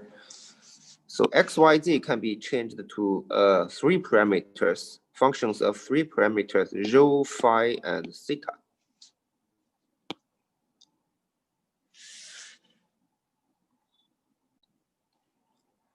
But this rho is a variable, right? But now we want this rho represent distance of this point to the origin. But now we want a sphere of radius r, which means that if the sphere is centered at the origin, then the distance to the origin is fixed. It should be capital R. Okay.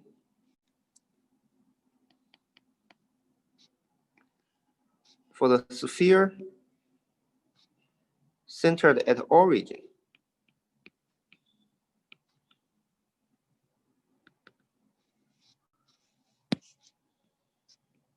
with radius r,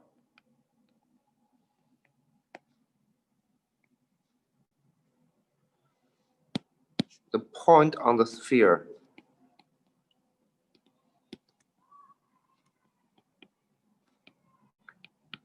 should have a fixed rho.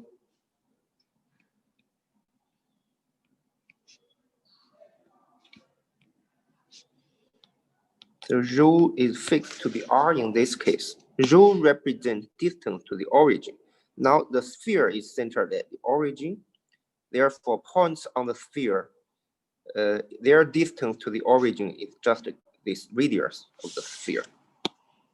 Okay, so now parametric equation for this sphere is easy because rho is fixed to be r.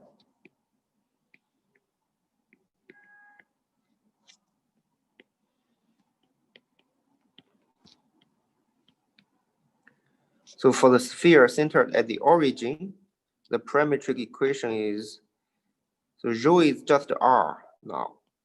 It's a constant. It's not variables. You have only two variables, phi and theta.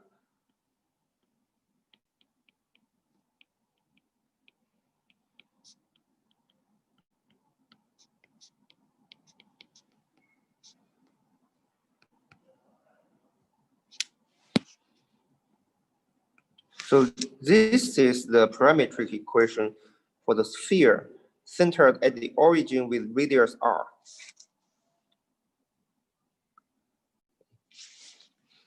So the range for the parameters is, let's remember that theta is from 0 to 2 pi, while phi is from 0 to pi. This is the standard range for the two parameters. You can find this range in the corresponding lecture for change of variables. Okay, we have discussed the range of these two parameters in that lecture. Okay. Here, the only change is that we fix this rho to be capital R. This is the radius of the sphere. For points on this sphere, rho is always equal to R. Therefore, points on the sphere can be described by these three equations. These are the parametric equations for the sphere.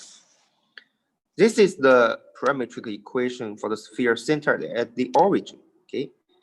And you can shift this to other spheres centered at different points.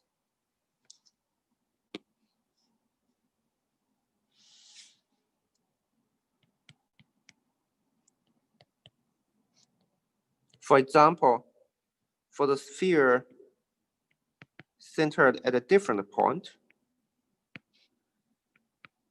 centered at this point,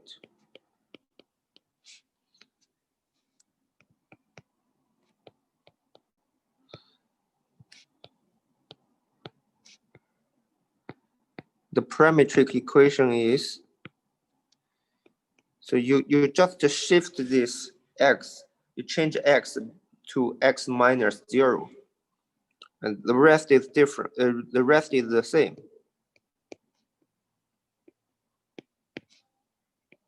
So y becomes y minus 0.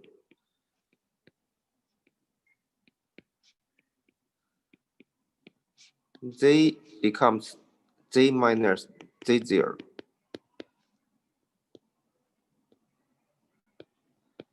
So these are the parametric equations for the sphere centered at this different point. Okay.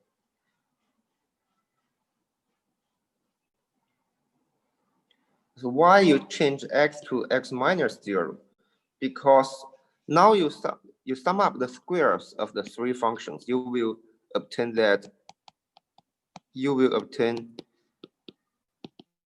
this result, which means that for point on this surface, the distance to this different point, to this point, is equal to r. So that's why we change x to x minus 0.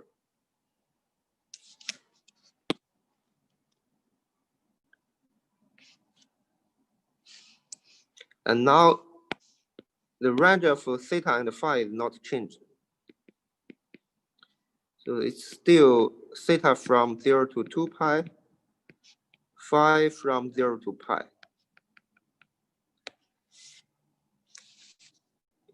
This is the parametric equation for general sphere, a general point, centered at different general point. Okay. Now you can further extend this idea to more complicated surface like ellipsoid. Recall that the difference between sphere and ellipsoid is that sphere has a radius, fixed radius in the three directions. Okay, but ellipsoid has different radius in different directions. For example, the horizontal radius may be different from the vertical radius and different from the radius in the third direction. Okay, for ellipsoid, you have three different radii.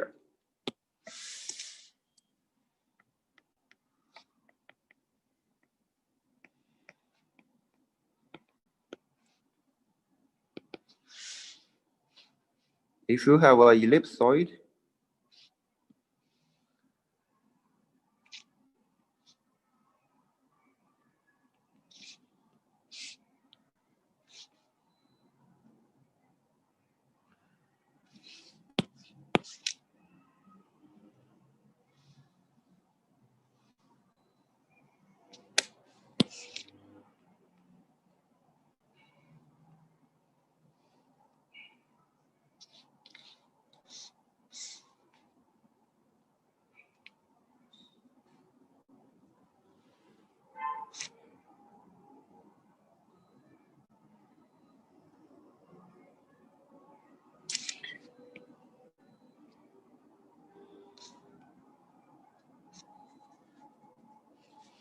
so this is an ellipsoid. Its three radius is different. For example, so this radius may be A. This radius is B.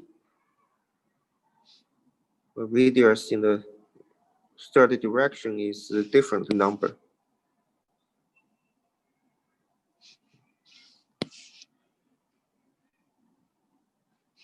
It's C.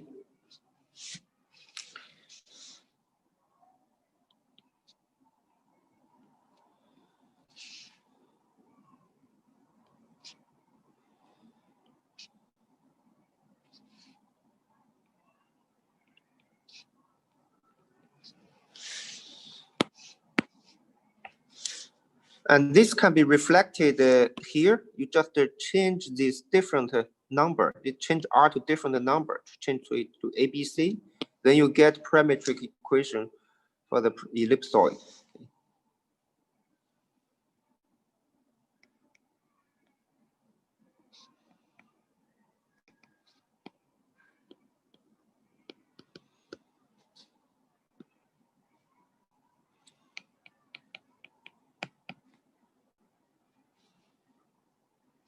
let's say this ellipsoid centered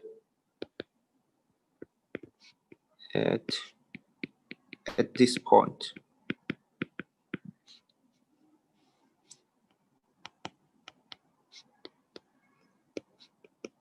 With radius ABC.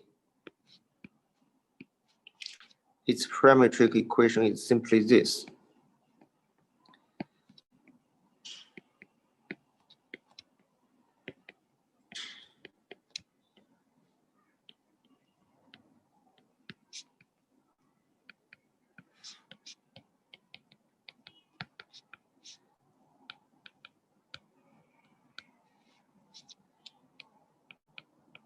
The range of the parameters is not changed.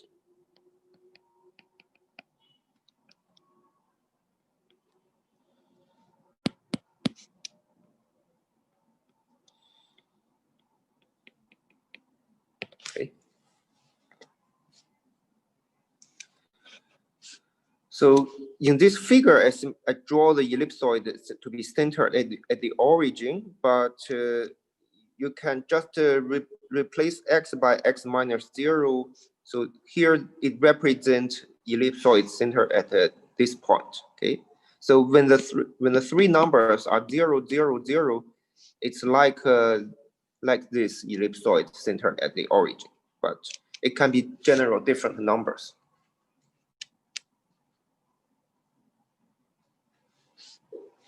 So in the case 0, 0, 0, it is this ellipsoid.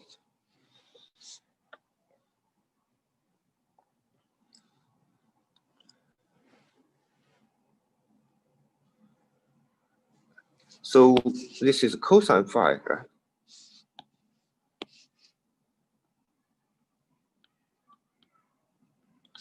So because this is cosine phi, so I simply move it here.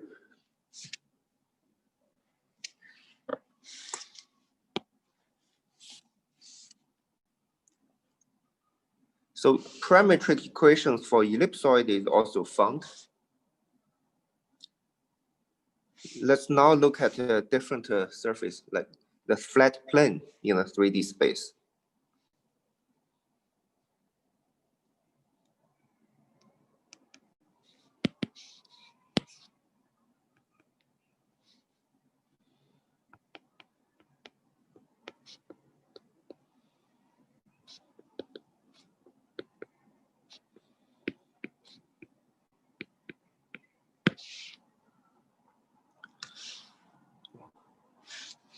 Let's draw a graph, draw a figure. Suppose this is a plane in a three-dimensional space. And on this plane, you can first choose a point. Suppose this point is x0, y0, z0.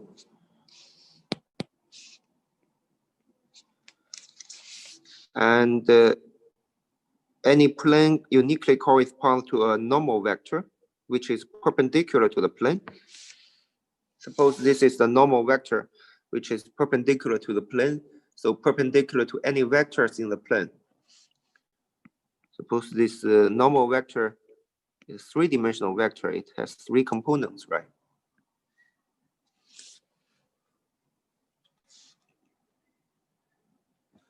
Then any other point in the plane satisfy a condition. So suppose this is a different point, x, y, z.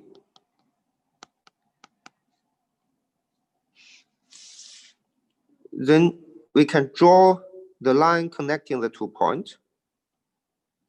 The vector here must be perpendicular to the normal vector, right? Because normal vector is perpendicular to the plane. It must be perpendicular to this red vector. Since the two vectors are perpendicular, their inner product must be 0. This means that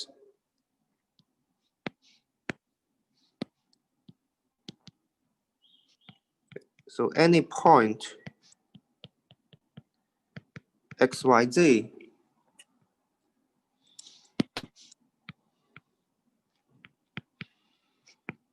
on the plane satisfies an equation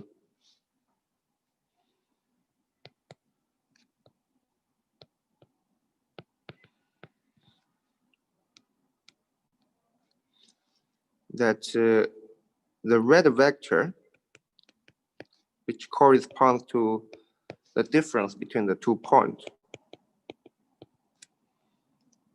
should be perpendicular to the normal vector. Therefore, their unit product is 0. So this is the equation that any point x, y, z should satisfy, provided that this point is on the plane. And according to the definition of the unit product, this is an equation that should be satisfied.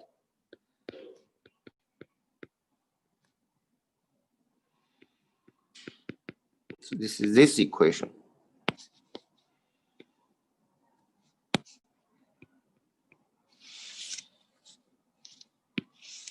So any point on the plane satisfies this equation. But this is not a parametric equation. This is the equation that the point x, y, z should satisfy, but it's not a parametric equation. Parametric equation means that we need to write down what is x, what is y, what is z. If you can write down 3 equations, this is called parametric equation. Okay. Now, in previous lecture, we mentioned that if n3 is not 0, then you can divide n3.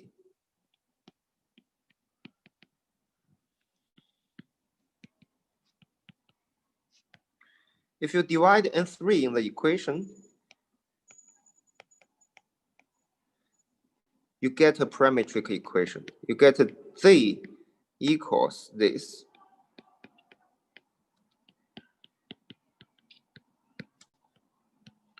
So you divide n3 in the above equation, you will get an expression for z. So you can convert this to a parametric equation because you can write x equals u, y equals v, so that z equals z0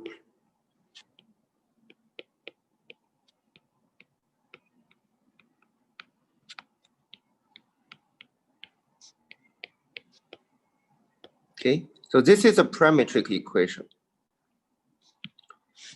because you write down what is x equals u, y equals v, z is also a function of u, v. So these 3 equations form a parametric equation for the plane, but there is a condition. The condition is that n3 is not 0, so that you can divide n3 in the equation. After dividing n3, you get a parametric equation. But sometimes n3 is 0, right?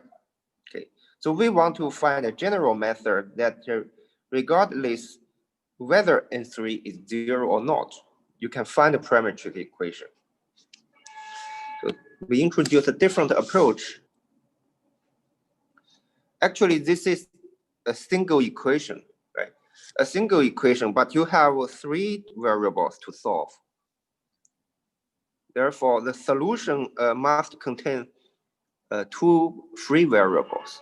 This is learned in at the beginning of this semester, that how to solve a linear system of equation. That if you have 1 equation but 3 variables, actually 2 variables are free. You can choose arbitrary numbers for 2 variables. Okay.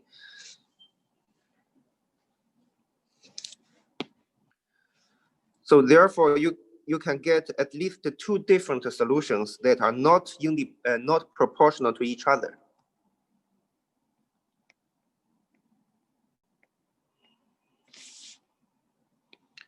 So you can solve this equation and get 2 different solutions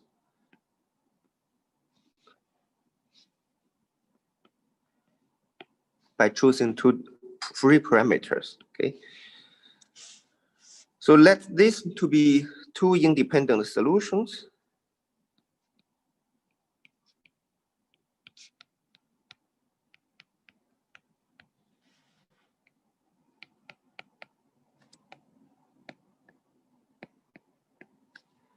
Let's say this is the equation. Here, independent solution means that they are not proportional to each other.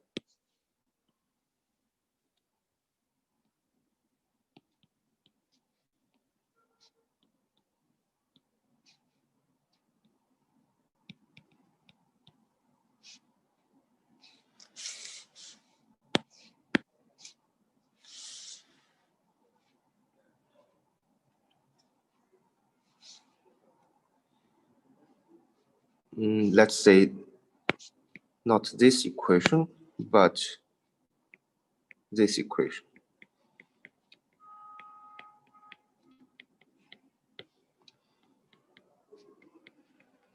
You find two independent solutions of this equation.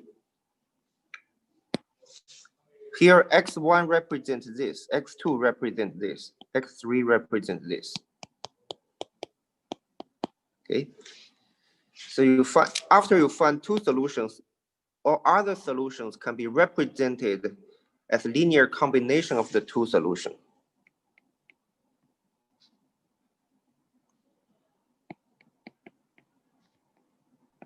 In general, the solution of the equation has two free variables.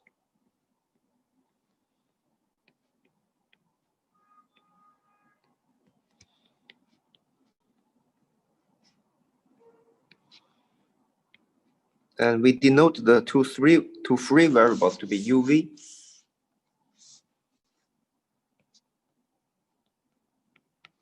They can be arbitrary numbers, arbitrary real numbers. So this denotes a set of real numbers. So this is the parametric equation for the plane.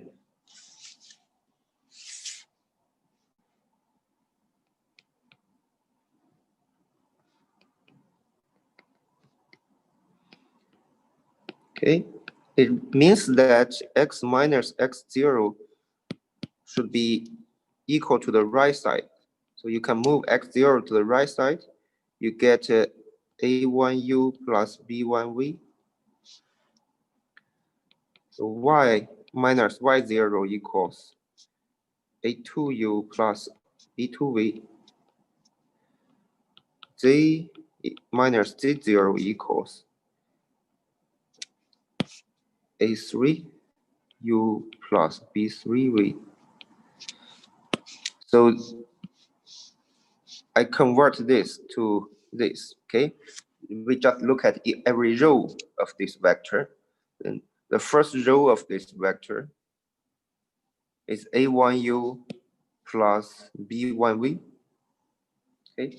The second row of the vector is a2u plus b2v. And so you get a parametric equation. And when u and v changes, it can be any real number. When u and v changes in the real numbers, this point x, y, z changes in the plane. Okay? This is parametric equation for the plane.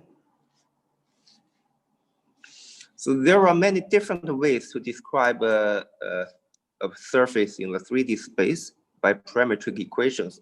And parametric equations are not unique.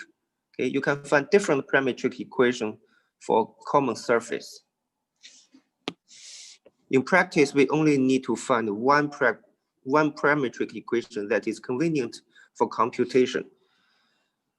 So after you find the parametric equation for surface, you can make use of them to compute many geometric quantities like surface integrals.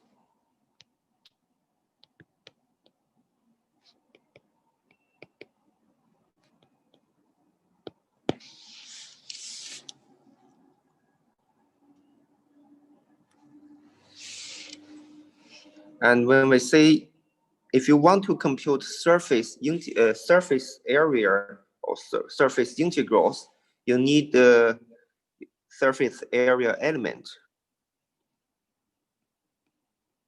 And we have a formula to use.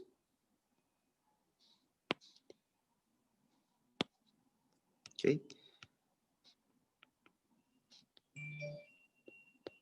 So for the surface,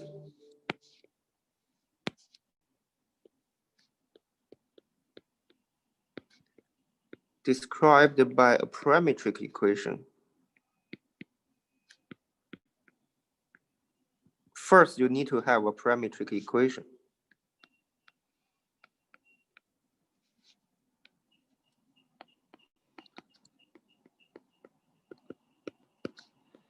Suppose that your surface is described by this parametric equation.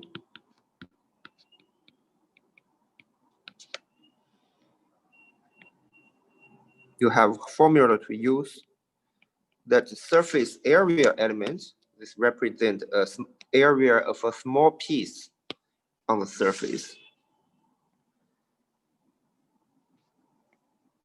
It's connected to du dv in this way. You have a lot to compute under the square root.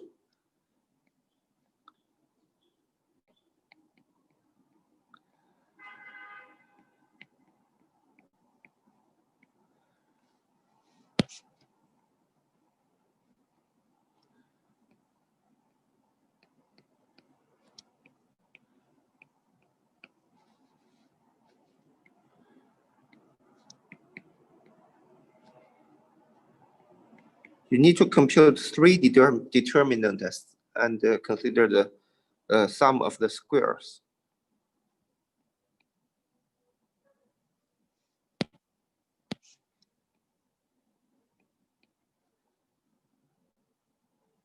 This is yz.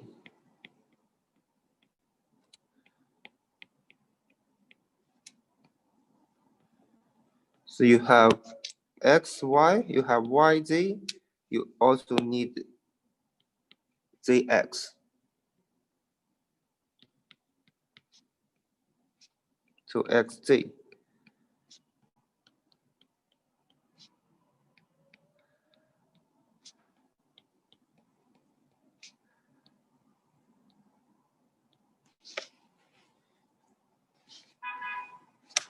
So area of a small piece on the surface is connected to the area on the two-dimensional plane with the coefficient here.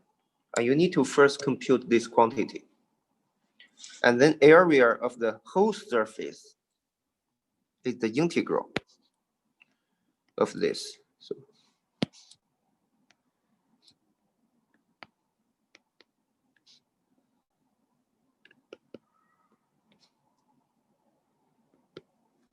So area of a surface would be the integral of ds. And it is just integral of the right-hand side here.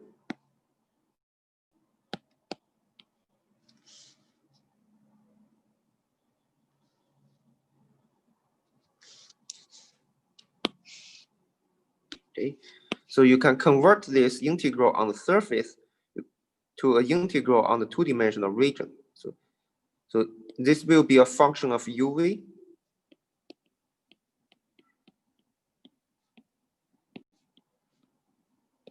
So for a function of u and v, you compute the integral on the two-dimensional plane region, then you get the surface area.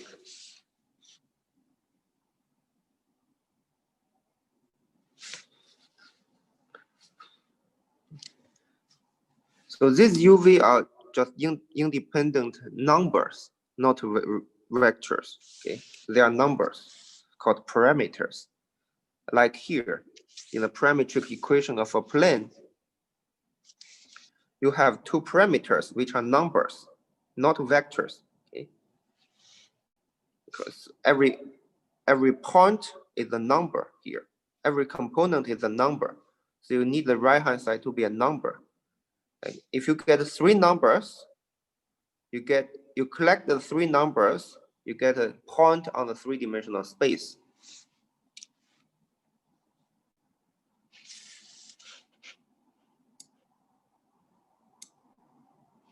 So by this formula, you can compute the area of the surface, and this is area of the surface for three-dimensional diagram.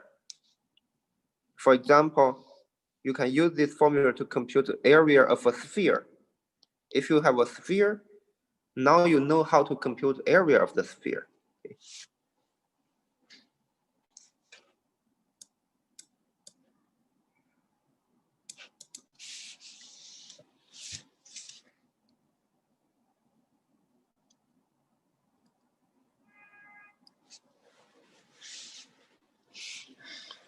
So actually, this formula and so this coefficient is connected to the normal vector on the surface. Let me give you some intuition why you have this very complicated expression here. How people derive this formula. If you consider a surface,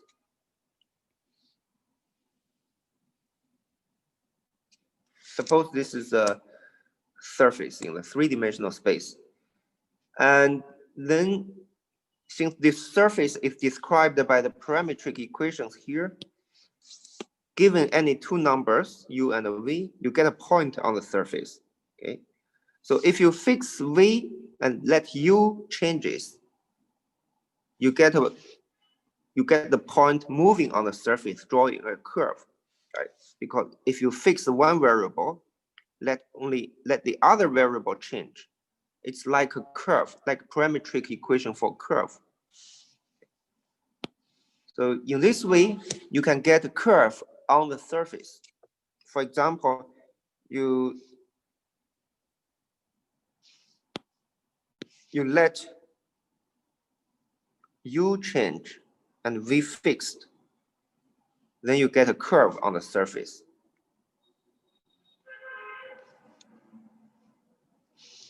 Suppose this point is x u1 v x u2 v x u3 v sorry y. So y u1 x y z z u1 v. So this is a point x y z corresponding to a parameter u1, and v is fixed. If you let u1 change, then the point move on the surface, you get a curve on the surface.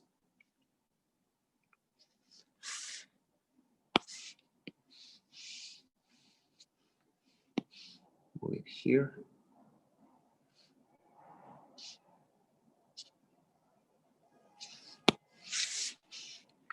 And when it reach this point, it become a different point. This is a point corresponding to parameter u2 because u changes from u1 to u2. Okay, so when the parameter u changes, you get a curve. Similarly, when the parameter v changes, you also get a curve, but with a different curve.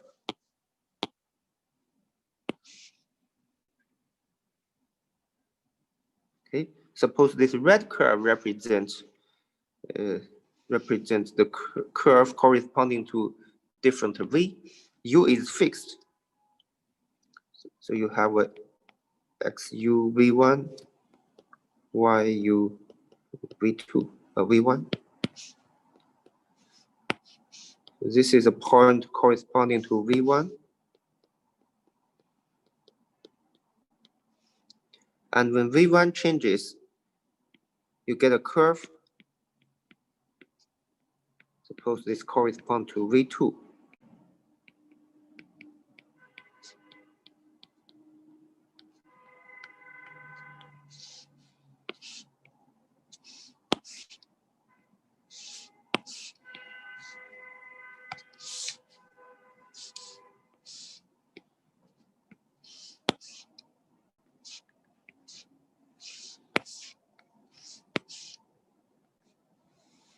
Okay.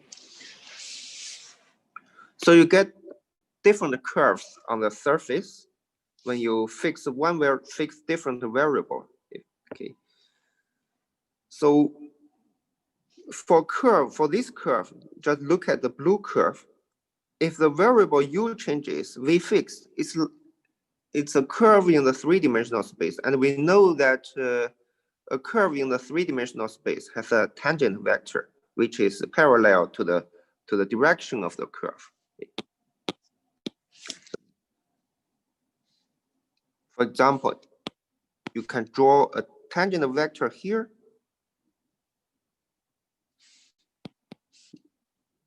parallel to the blue curve.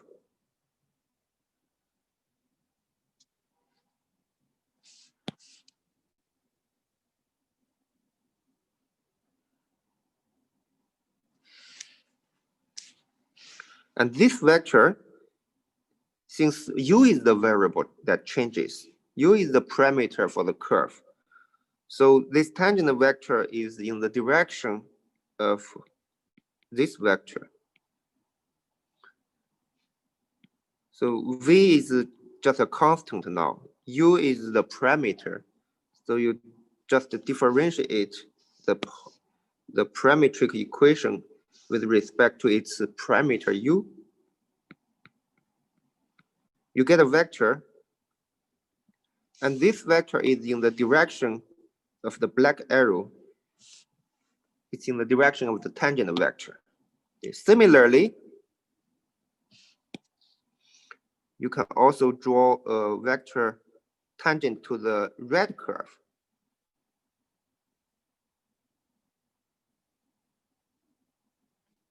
Okay, suppose this is the vector that tangent to the red curve.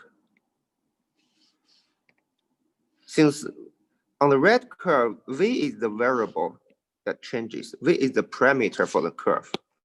Therefore, this we use different colors.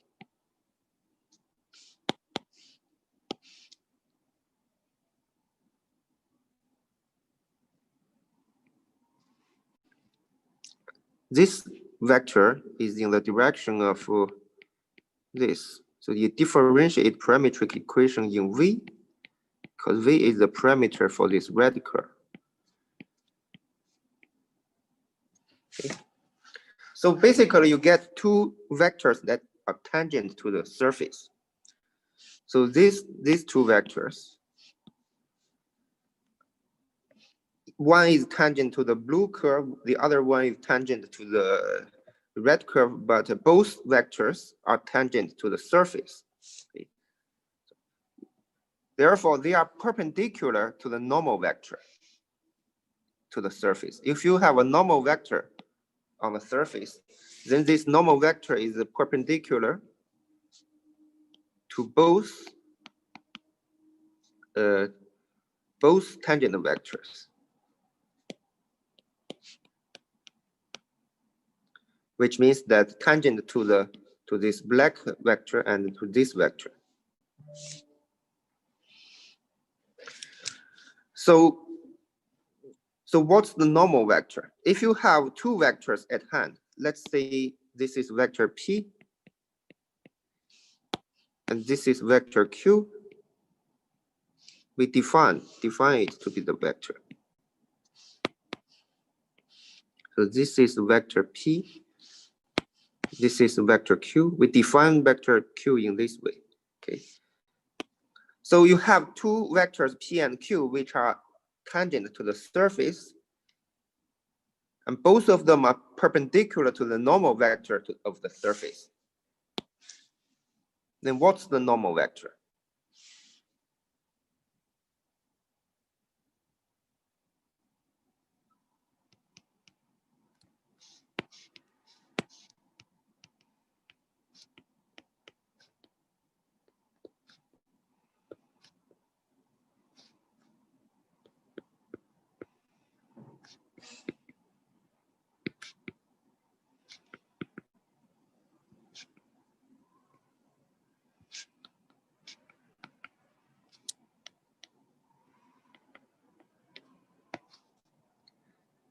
So they must be perpendicular to the normal vector.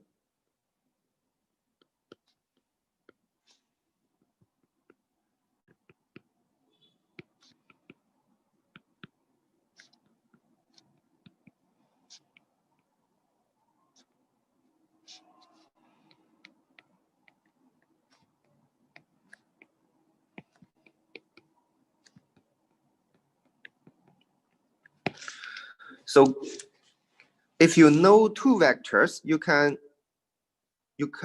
obtain the third vector that is perpendicular to the two vectors in this way by using cross product.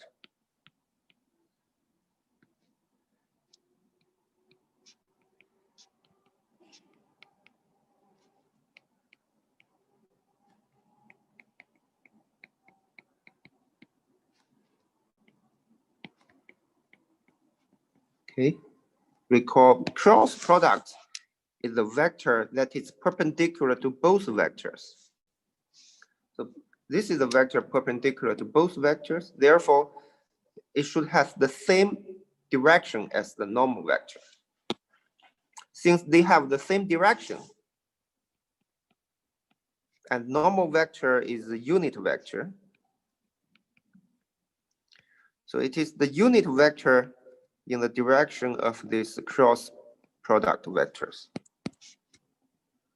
Okay, therefore it is just this vector divided by its length. Okay, so this is the length of the upper side vector. You divide this vector by its length, you obtain a vector that has length 1. Okay, it's a unit vector. This is a cross product of two vectors, which you should have learned in high school. Okay, this vector is perpendicular to both P and Q. Therefore, it is in the direction of the normal vector. Okay, but in this way, you get a normal, you get a unit vector in this direction.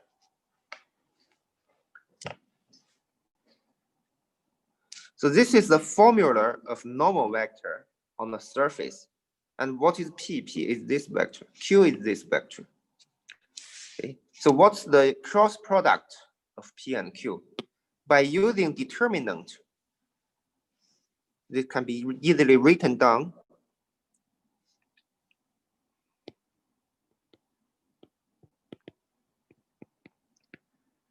So what is P? What is the cross product of P and Q?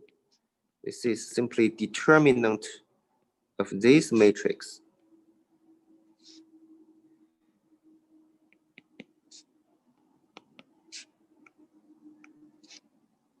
So then you write down P and Q.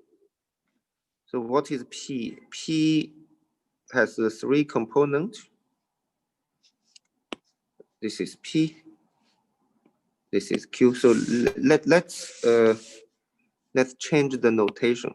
Just to change notation, because we want U to be the first variable. This is Q. This is P. So P times Q, we want to put this P here. So you get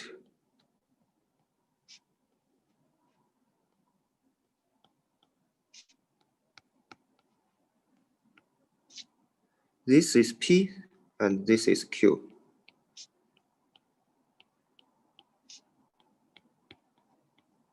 Okay. So we want to first write U and then V. So we switch the definition of P and Q here. So now you get a explicit expression for this cross product. Okay. In this determinant, everything can be computed because let's assume that we are given the parametric equations, then the partial derivatives can be computed. After you compute all these partial derivatives, you substitute them into the determinant, you will get a vector that is P times Q. And then you divide this vector by its length, you get normal vector.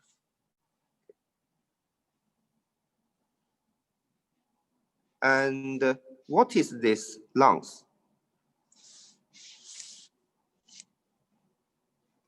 The length of this is just sum of squares of the 3 components, right? Actually, if you look at the 3 components of the vector, the component corresponding to I is the determinant of this 2 by 2 matrix, actually. Okay.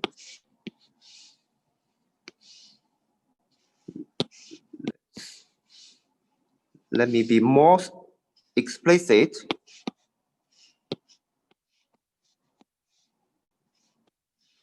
that you can expand this determinant into components.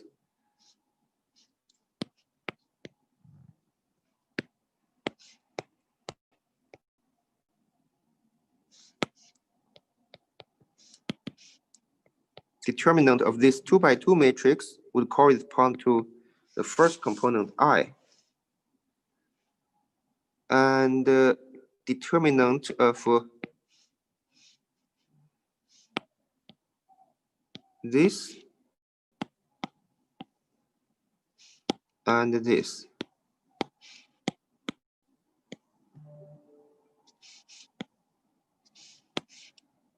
Correspond to a second component J.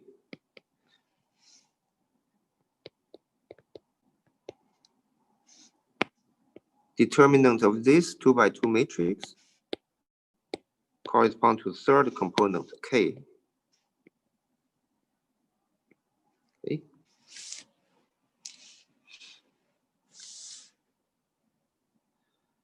So these are the three components of the of this vector, and the length of this vector, if you compute it, it should be square root of sum of squares of the three components. Okay. So you put squares of this inside. Good. You put these three numbers into the square root, you get this length of the vector. But if you look at the three numbers, it's just the numbers here. It's just these numbers. Okay. These three numbers are exactly the three components here.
Okay.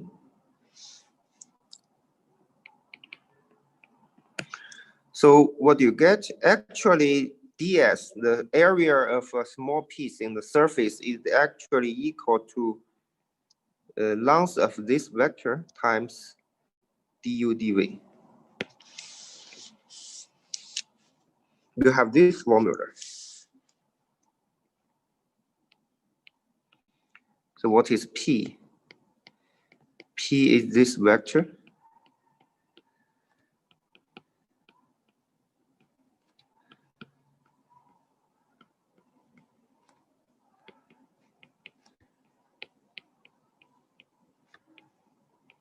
Q is this vector. Derivative in V.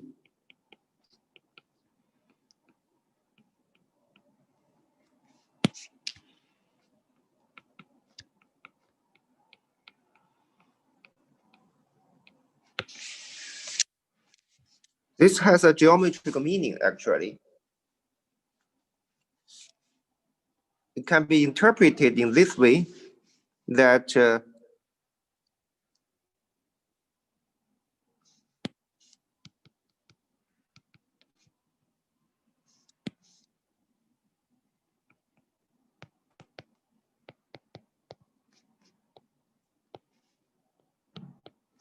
so why you have this formula?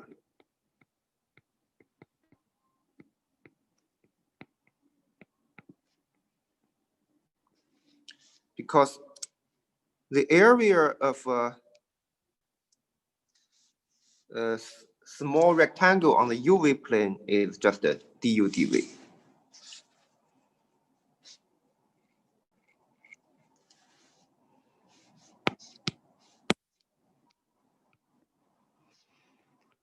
So when the point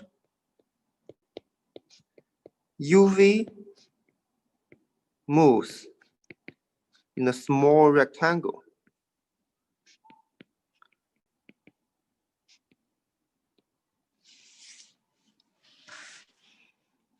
let's say a small rectangle du times dv, the point x uv, y uv, and z uv, this point in the three-dimensional space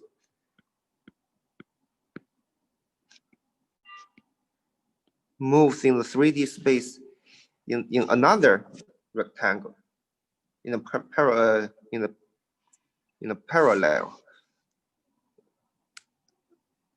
parallelogram,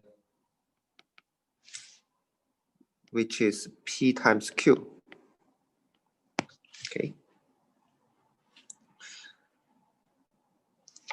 Well, the area of the parallelogram is just this. Okay. You can check the formula. If you have a parallelogram P, Q, the area of this parallelogram is just the length of this vector. Okay, this represents area. Okay, this, let's say this omega.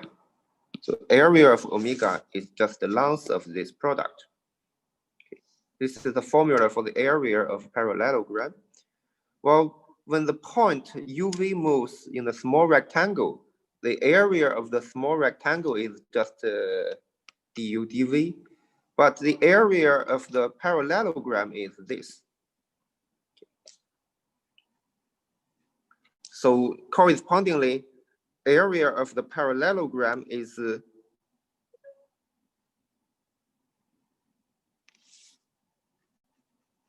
so this is p times du, this is q times dv actually. So area of the parallelogram is this p du cross product q dv. And this actually is this times du dv, okay? So ds represents area of a parallelogram. So here, let me draw another figure. Suppose this is du, this is dv. Okay. Area of this is du dv. But correspondingly, the point x, y, z move in the 3D space in this parallelogram. This is wrong. In this parallelogram,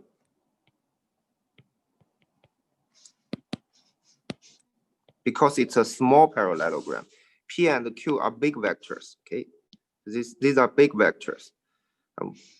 When u and v move a little, the point in the 3D space also move a little in a very small parallelogram, in this parallelogram.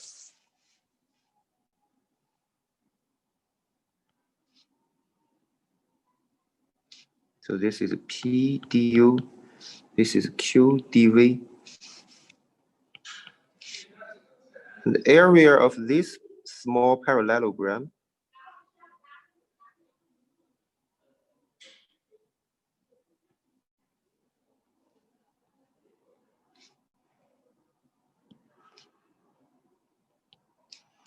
is p du cross product q dv, then taking the length.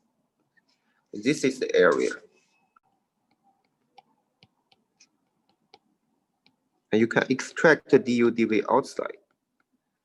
Okay, so ds actually is this part.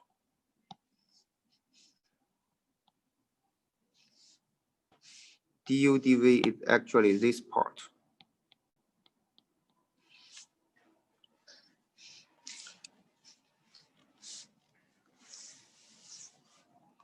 And this is why we have this relation between ds and du dv. So why you have a product du here? Okay, why it's vector p times du? Because when you move u a little, what is the change of x, y, z?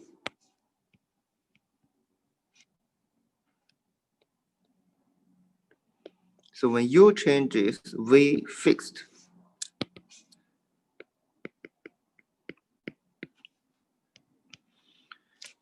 Dx, dy, dz is actually a function of u only because v is fixed. So you actually have a derivative in u times du. Here, derivative in u times du, derivative of z in u times du. You have this vector. And this is p times du. Okay, because p is the vector removing du. This is the p vector. But now you have x per du. Okay. When you change in this direction, your x change in the direction of p, but only change a little with this factor du here. Okay. P is the direction, du is the change of u variable. And similarly, when v changes and u fixed, this corresponds to this vector. So when v changes, u fixed, and your point move in the 3D space in this way.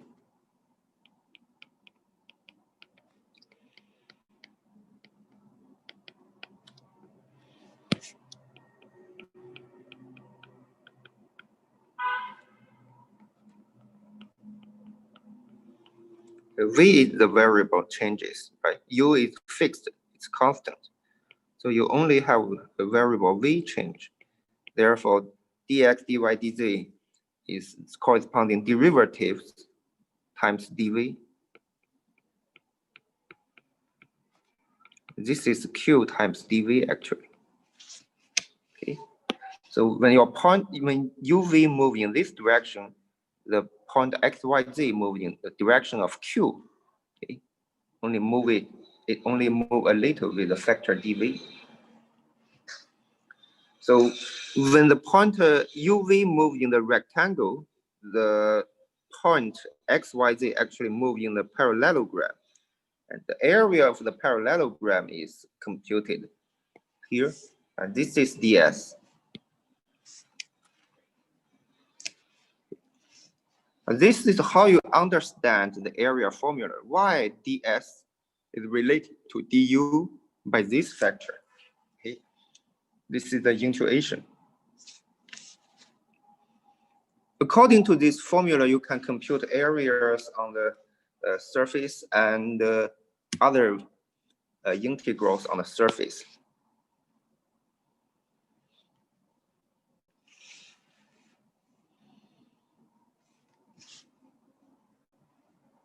And let's look at an example.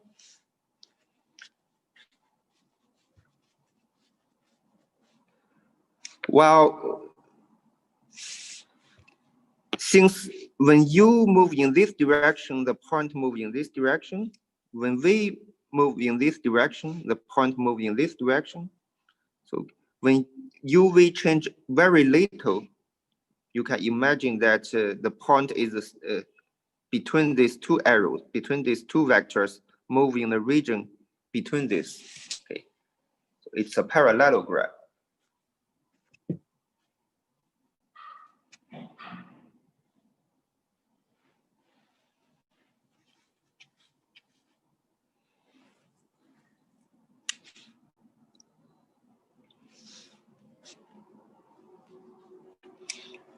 So now let's use this formula to compute area of a surface. This would be more straightforward than deriving the formula. Just use it to compute.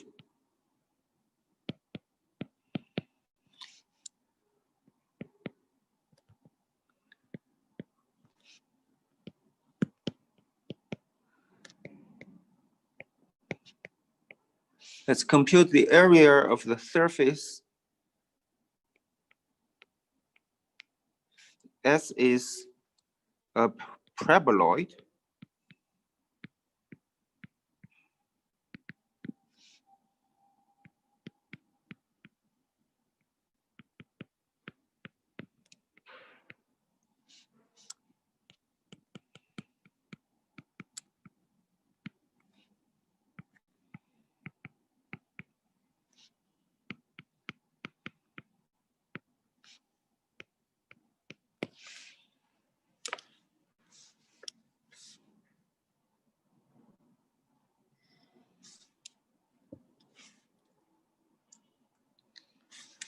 So we know that this is a paraboloid, but we restrict the two parameters in a unit circle. So if you draw the graph of the paraboloid,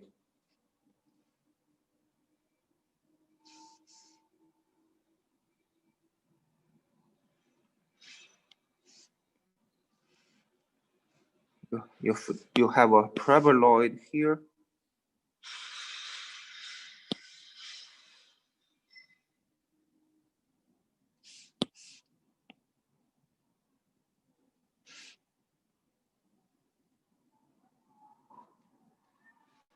And restricted to a unit circle on the plane, on the ground plane.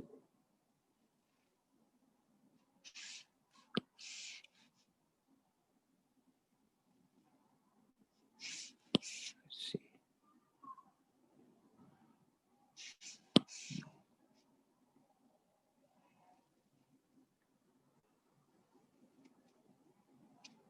Suppose this is a unit circle on the ground plane, then xy is restricted to this unit circle.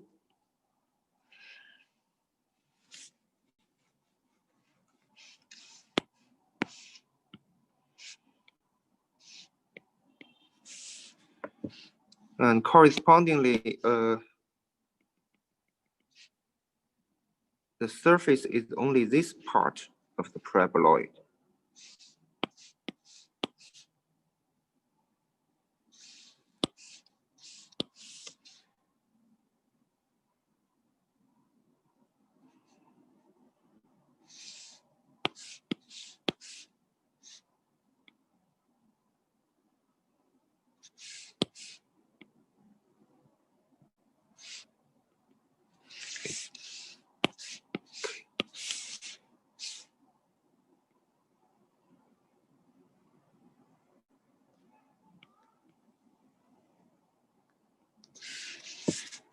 Surface is only this part.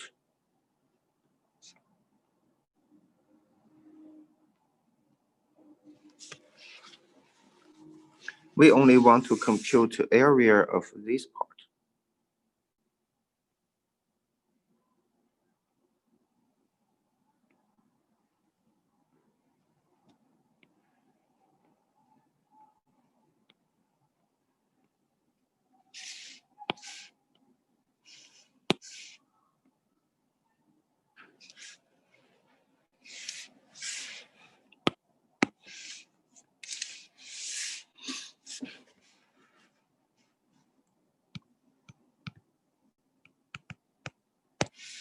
And first, we need to write down the parametric equation. For this question, it's easy because J is a function of xy.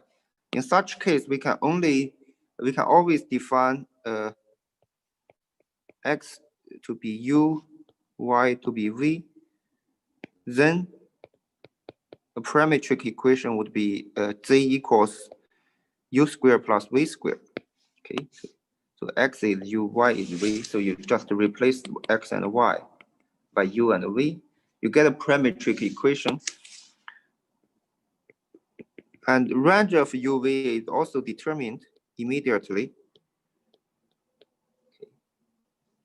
The UV should satisfy this inequality.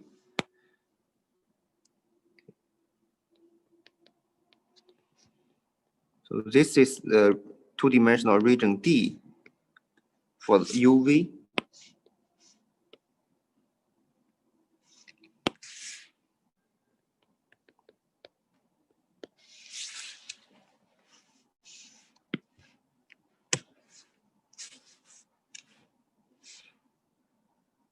Now you have parametric equation. This is the parametric equation. And you have the range of parameter. And you can use the formula ds equals something du to compute the area. The main question is to compute this coefficient.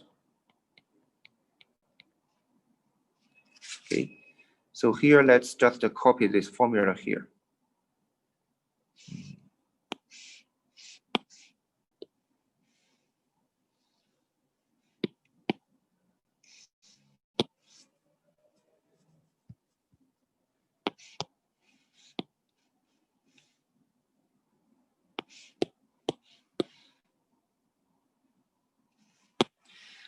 So area of the surface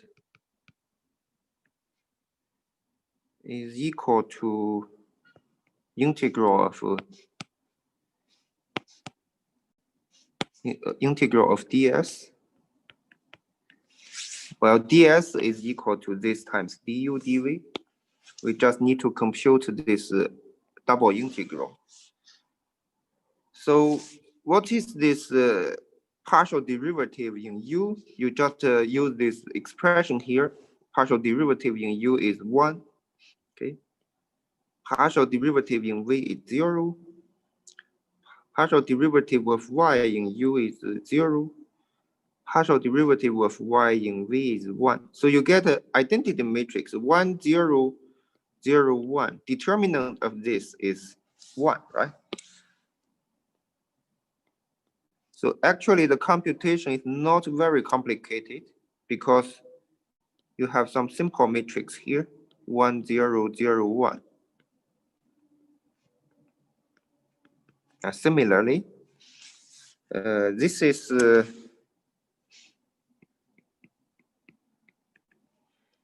0, 1,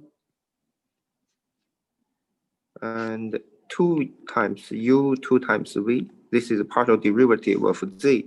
If you use this formula, compute partial derivative in u, you get 2u, 2 times v.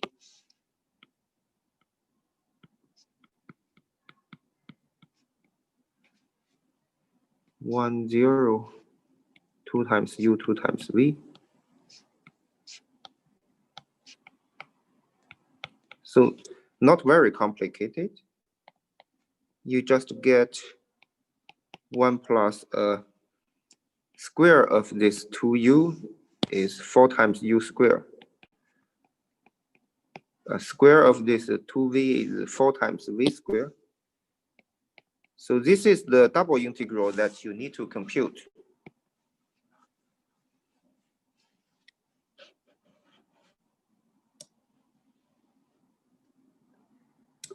Okay, what you need to do is just to apply this formula to compute the area in 3D space. And once you write down this formula, computing the partial derivatives are not very complicated. And in the end, you would reduce the problem to a double integral, which you need to further compute. For this double integral, it contains u squared plus v squared, right? Once you see this, once you see u squared plus v squared, and this region is a circular region, and you can use polar coordinates to make a change of variable, right? So let's make a change of variable.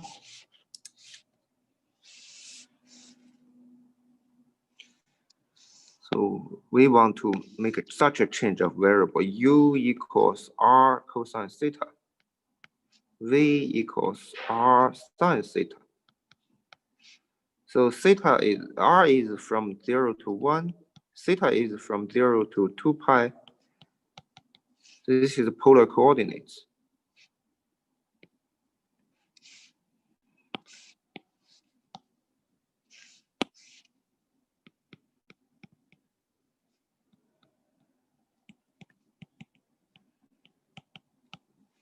Okay. If you use polar coordinates, the problem becomes simpler.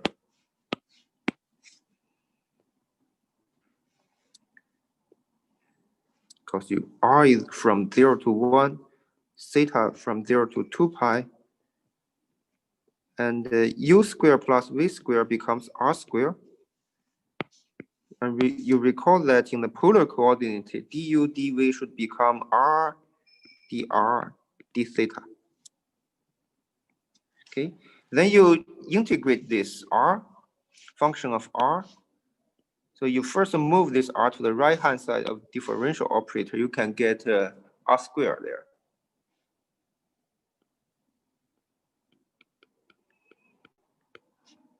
You can get half of r squared. Okay, because they are equal. Half of derivative of half of r squared is equal to r times dr. So, but you have 4 times r squared, so you want to make this number 4, and then divide it by 8. Okay, this doesn't change anything. So let's write down 4r squared here.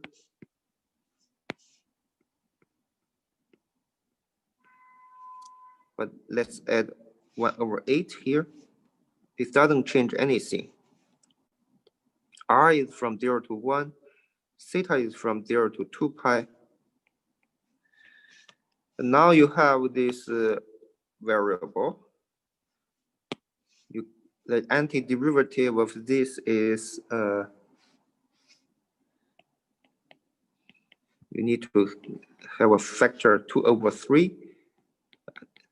This is the antiderivative. So r is from 0 to 1. And then you integrate theta. But there is no theta here. Right? So the integral in theta is just 2 pi.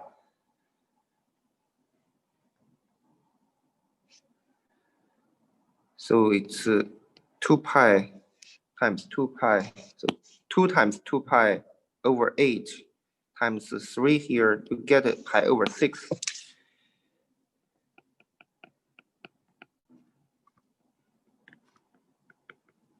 So these are just the straightforward computations. I believe that you can compute all of these. Okay, so in the end, you get this number. So you see that starting from this step, you are computing a standard double integral that you can use change of variable to compute this double integral. So this belongs to previous lectures. What you learn in this lecture is only this part. Okay, actually only this part. This is what you learn in this lecture. You just remember this formula and remember how to compute this partial derivative.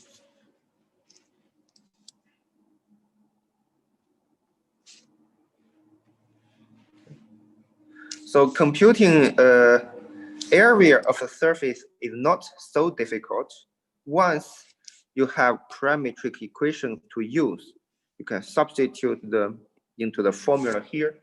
So in your take-home exam, you can look at the notes that you can write. You don't need to remember this formula because you have notes.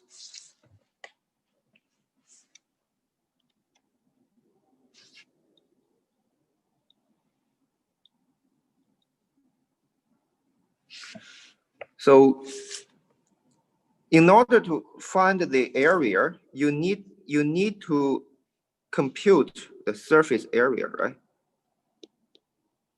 But how to compute this surface area depends on how you convert it to a double integral. Okay, so this lecture tells you how to convert this to a double integral.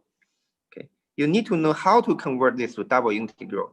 Then you can compute the double integral to find the area.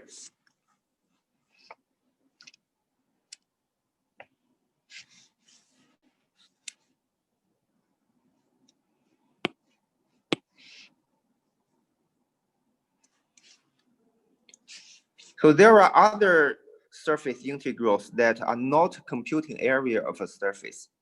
Okay, for example,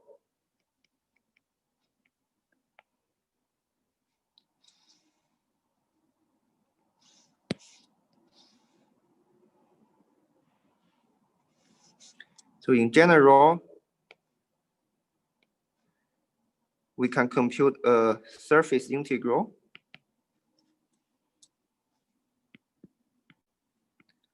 you can compute integral of a function on the surface by using the area formula.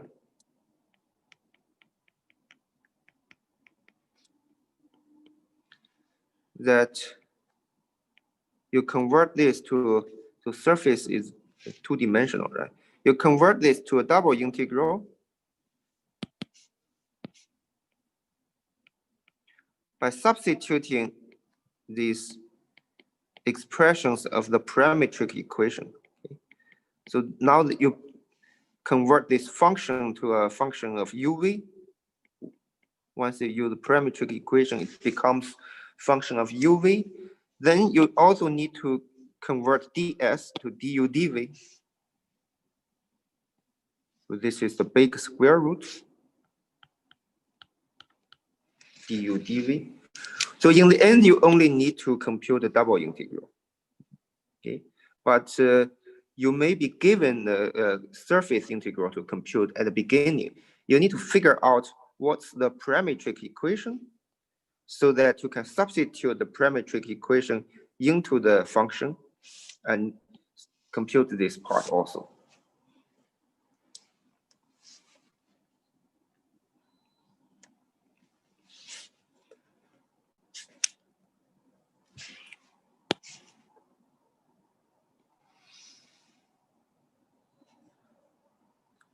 We have learned divergence theorem in the previous lecture, right? For surface integrals, there is also a divergence theorem, which can often simplify your calculation.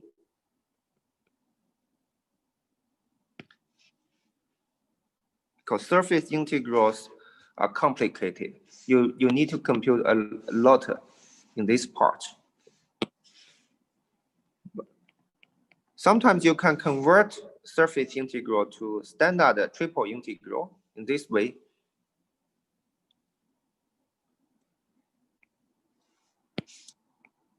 If S is a closed surface,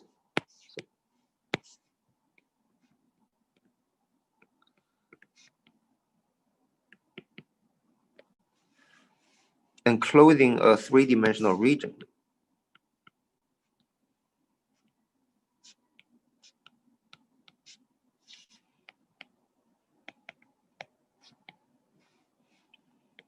And n is the outward unit normal vector.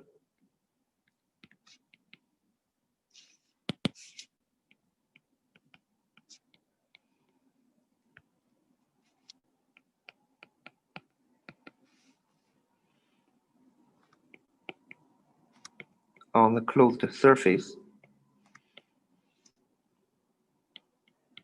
Under these conditions, actually, you can convert a surface integral, which represents flux of a vector field over the surface. So you can convert it to a standard triple integral in this way. And sometimes computing triple integral is easier than computing surface integral.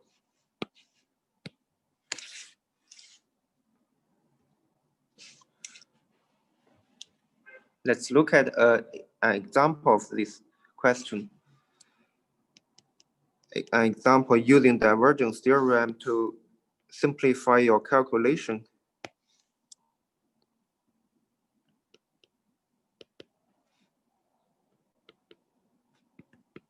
Let's compute the flux of the vector field.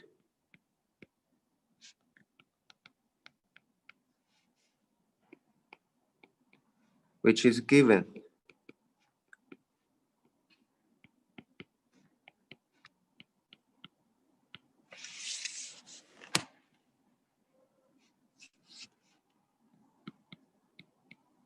we want to compute the flux of this vector field through the surface.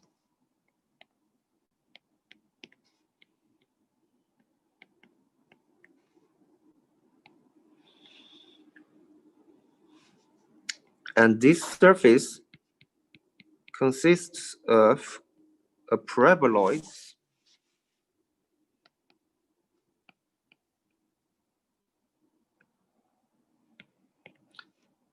which we have seen. This paraboloid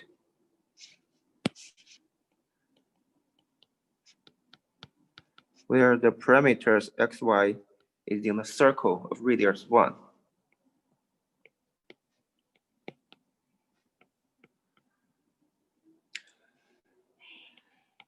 And the plane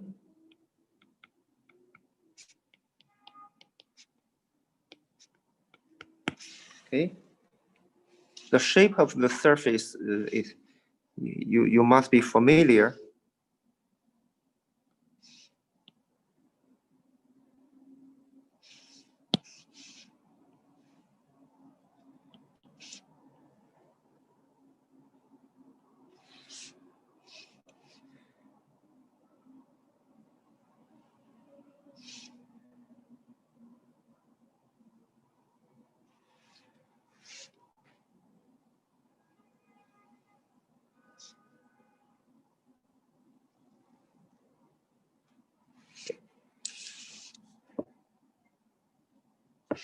So now you have a closed surface because your surface consists of this part. Okay, so this is this part. Z equals 1, but xy is in a circle. So this is this a plane, a circle on a plane. Okay, and your surface also contains this part.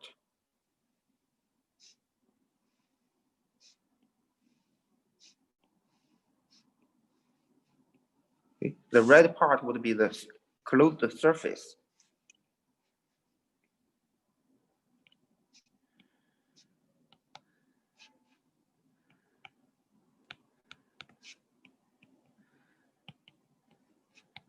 In red color. Okay.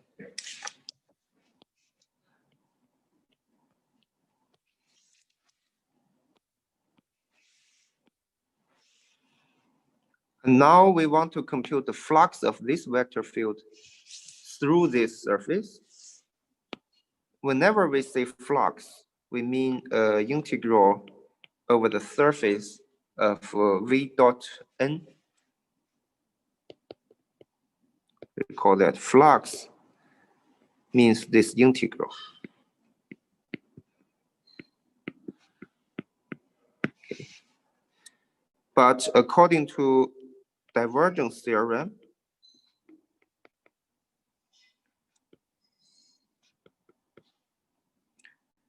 you don't need to compute this integral straightforwardly.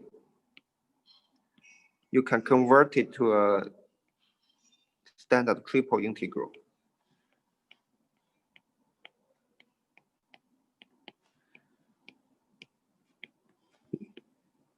This is equal to the triple integral over the region enclosed by the surface.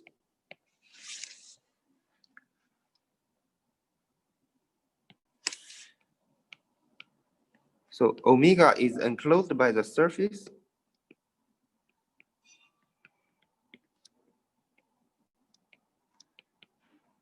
We must describe omega mathematically.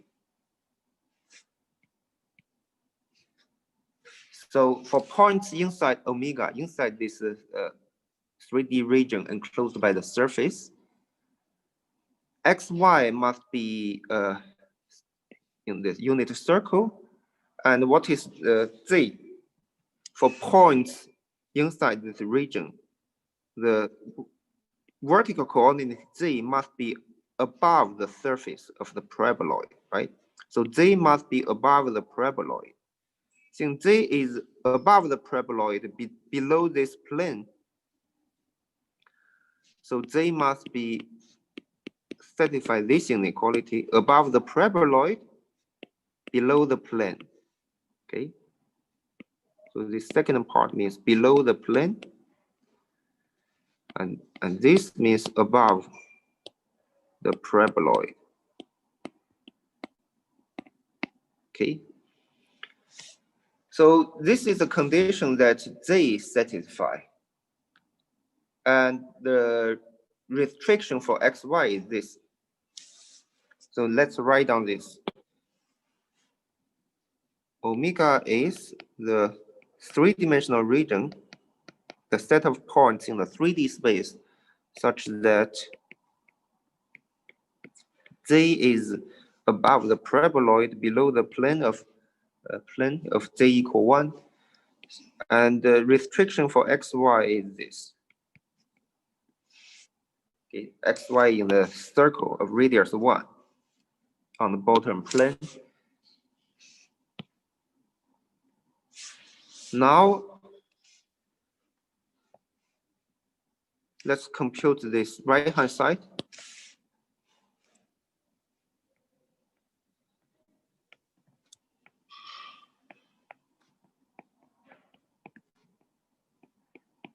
The triple integral, in order to compute triple integral, let's first compute divergence of the vector v, which is defined here. So what is divergence? This is simply a function that can be obtained by differentiating the three components with respect to the three variables.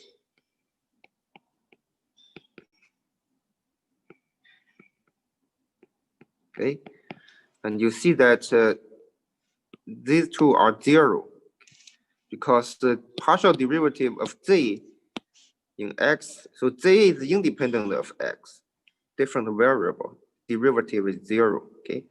Well, derivative of y in y is just 1, so it's 0 plus 1 plus 0. So divergence of the vector field is just 1.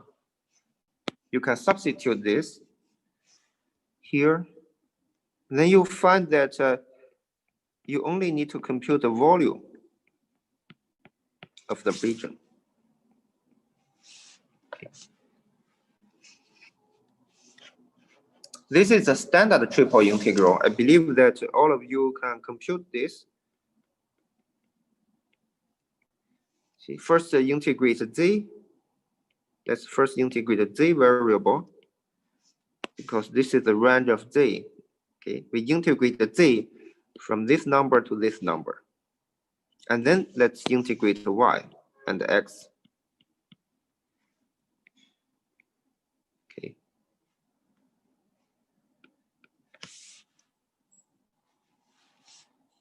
So here D is just a region for xy.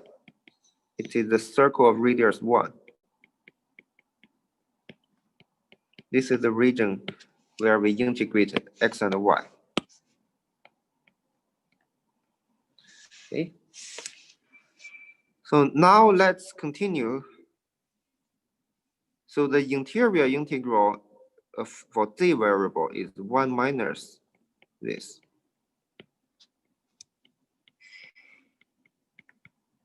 Now let's integrate xy. We can use polar coordinates. If you use polar coordinates, this become r squared. You get r d theta. R is from 0 to 1, theta is from 0 to 2 pi. You immediately simplify the double integral of xy. Okay. Then you can get the result. This is left for you.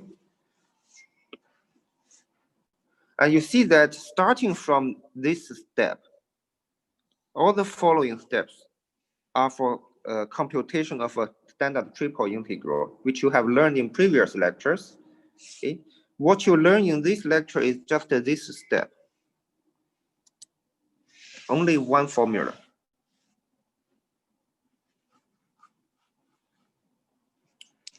Okay.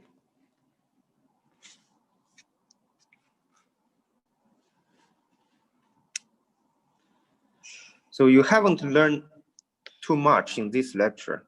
Okay? Only learn some formula that you don't need to remember. You can look at your notes.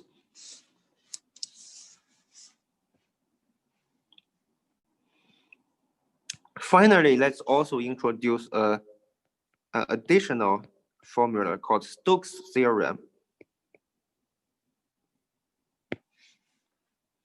which is for integral over open surface.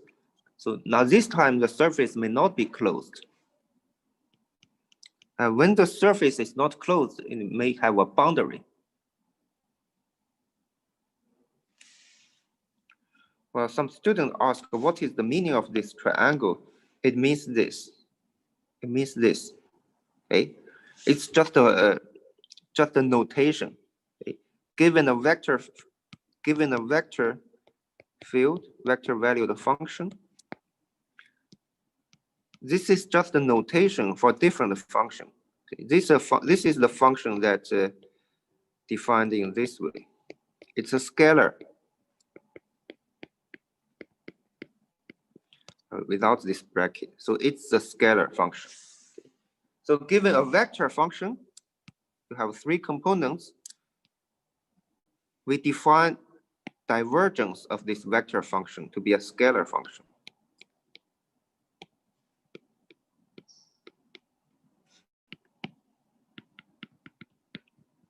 Okay, so divergence of a vector is a scalar. It's defined in this way, just a notation. Okay.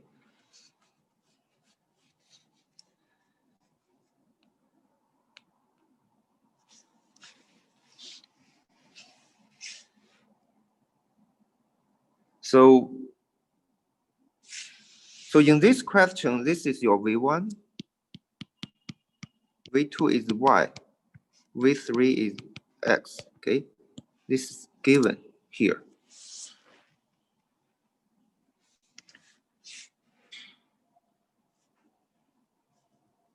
So now let's continue.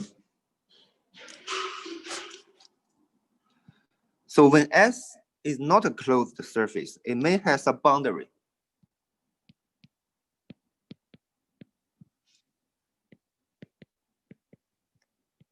So let it be a open surface with boundary.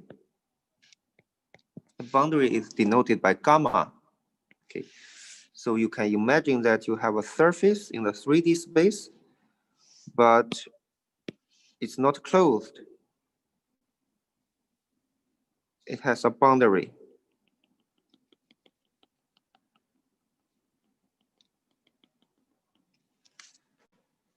So this is the boundary.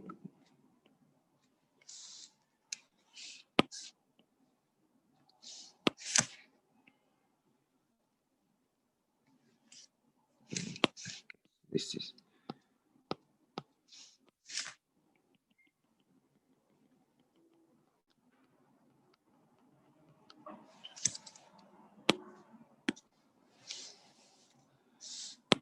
A surface also has a normal vector.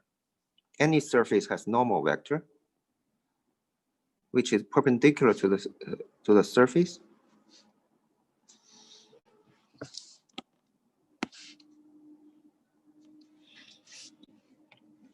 And on this curve, on the boundary curve, we also have a tangential vector.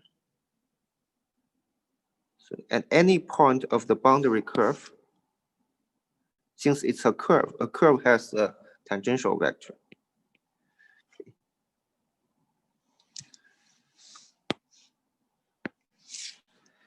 So if S is such a surface with boundary gamma as shown in this figure, then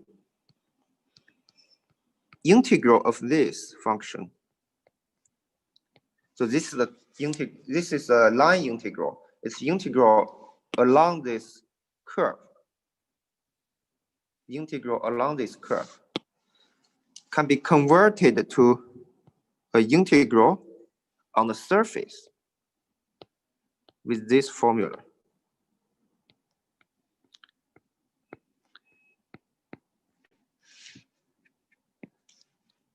So in this theorem, you meet another function with a different notation. So the same triangle, but here the notation is different. It's not dot. This is cross product. The cross product means that it's defined in this way. So this is a vector valued function. It changes vector to vector.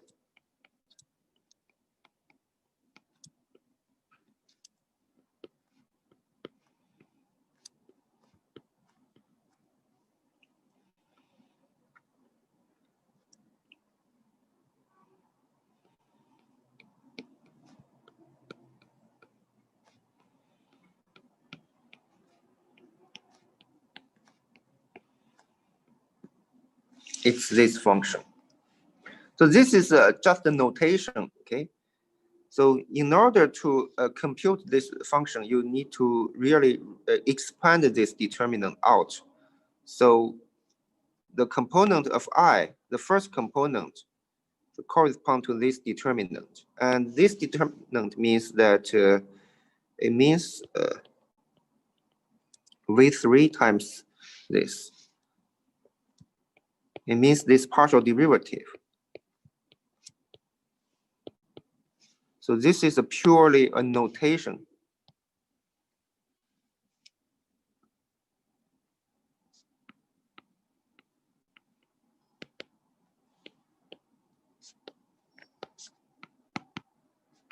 It's an abbreviation of the following expression. Okay. So this following expression has exact meaning, but this does not have meaning. It's just abbreviation of notation. So the second component corresponding to J vector consists of determinant of these two, and determinant of these two is V3 put here, V1 put here. So put V1 here, get a partial derivative of V1 in Z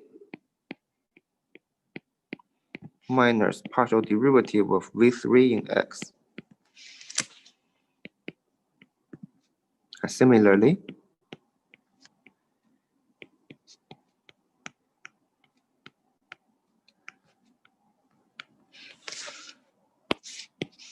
so this is a vector function. If V is a vector valued function, this is also a vector valued function. It has a name. It's called the curl of a vector V.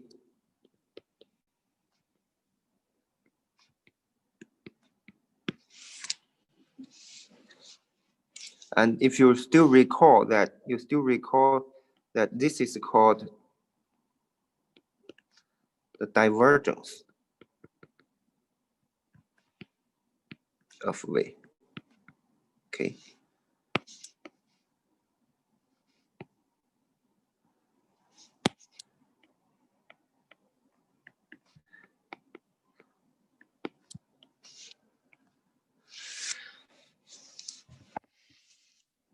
So you have a formula to use. If you are required to compute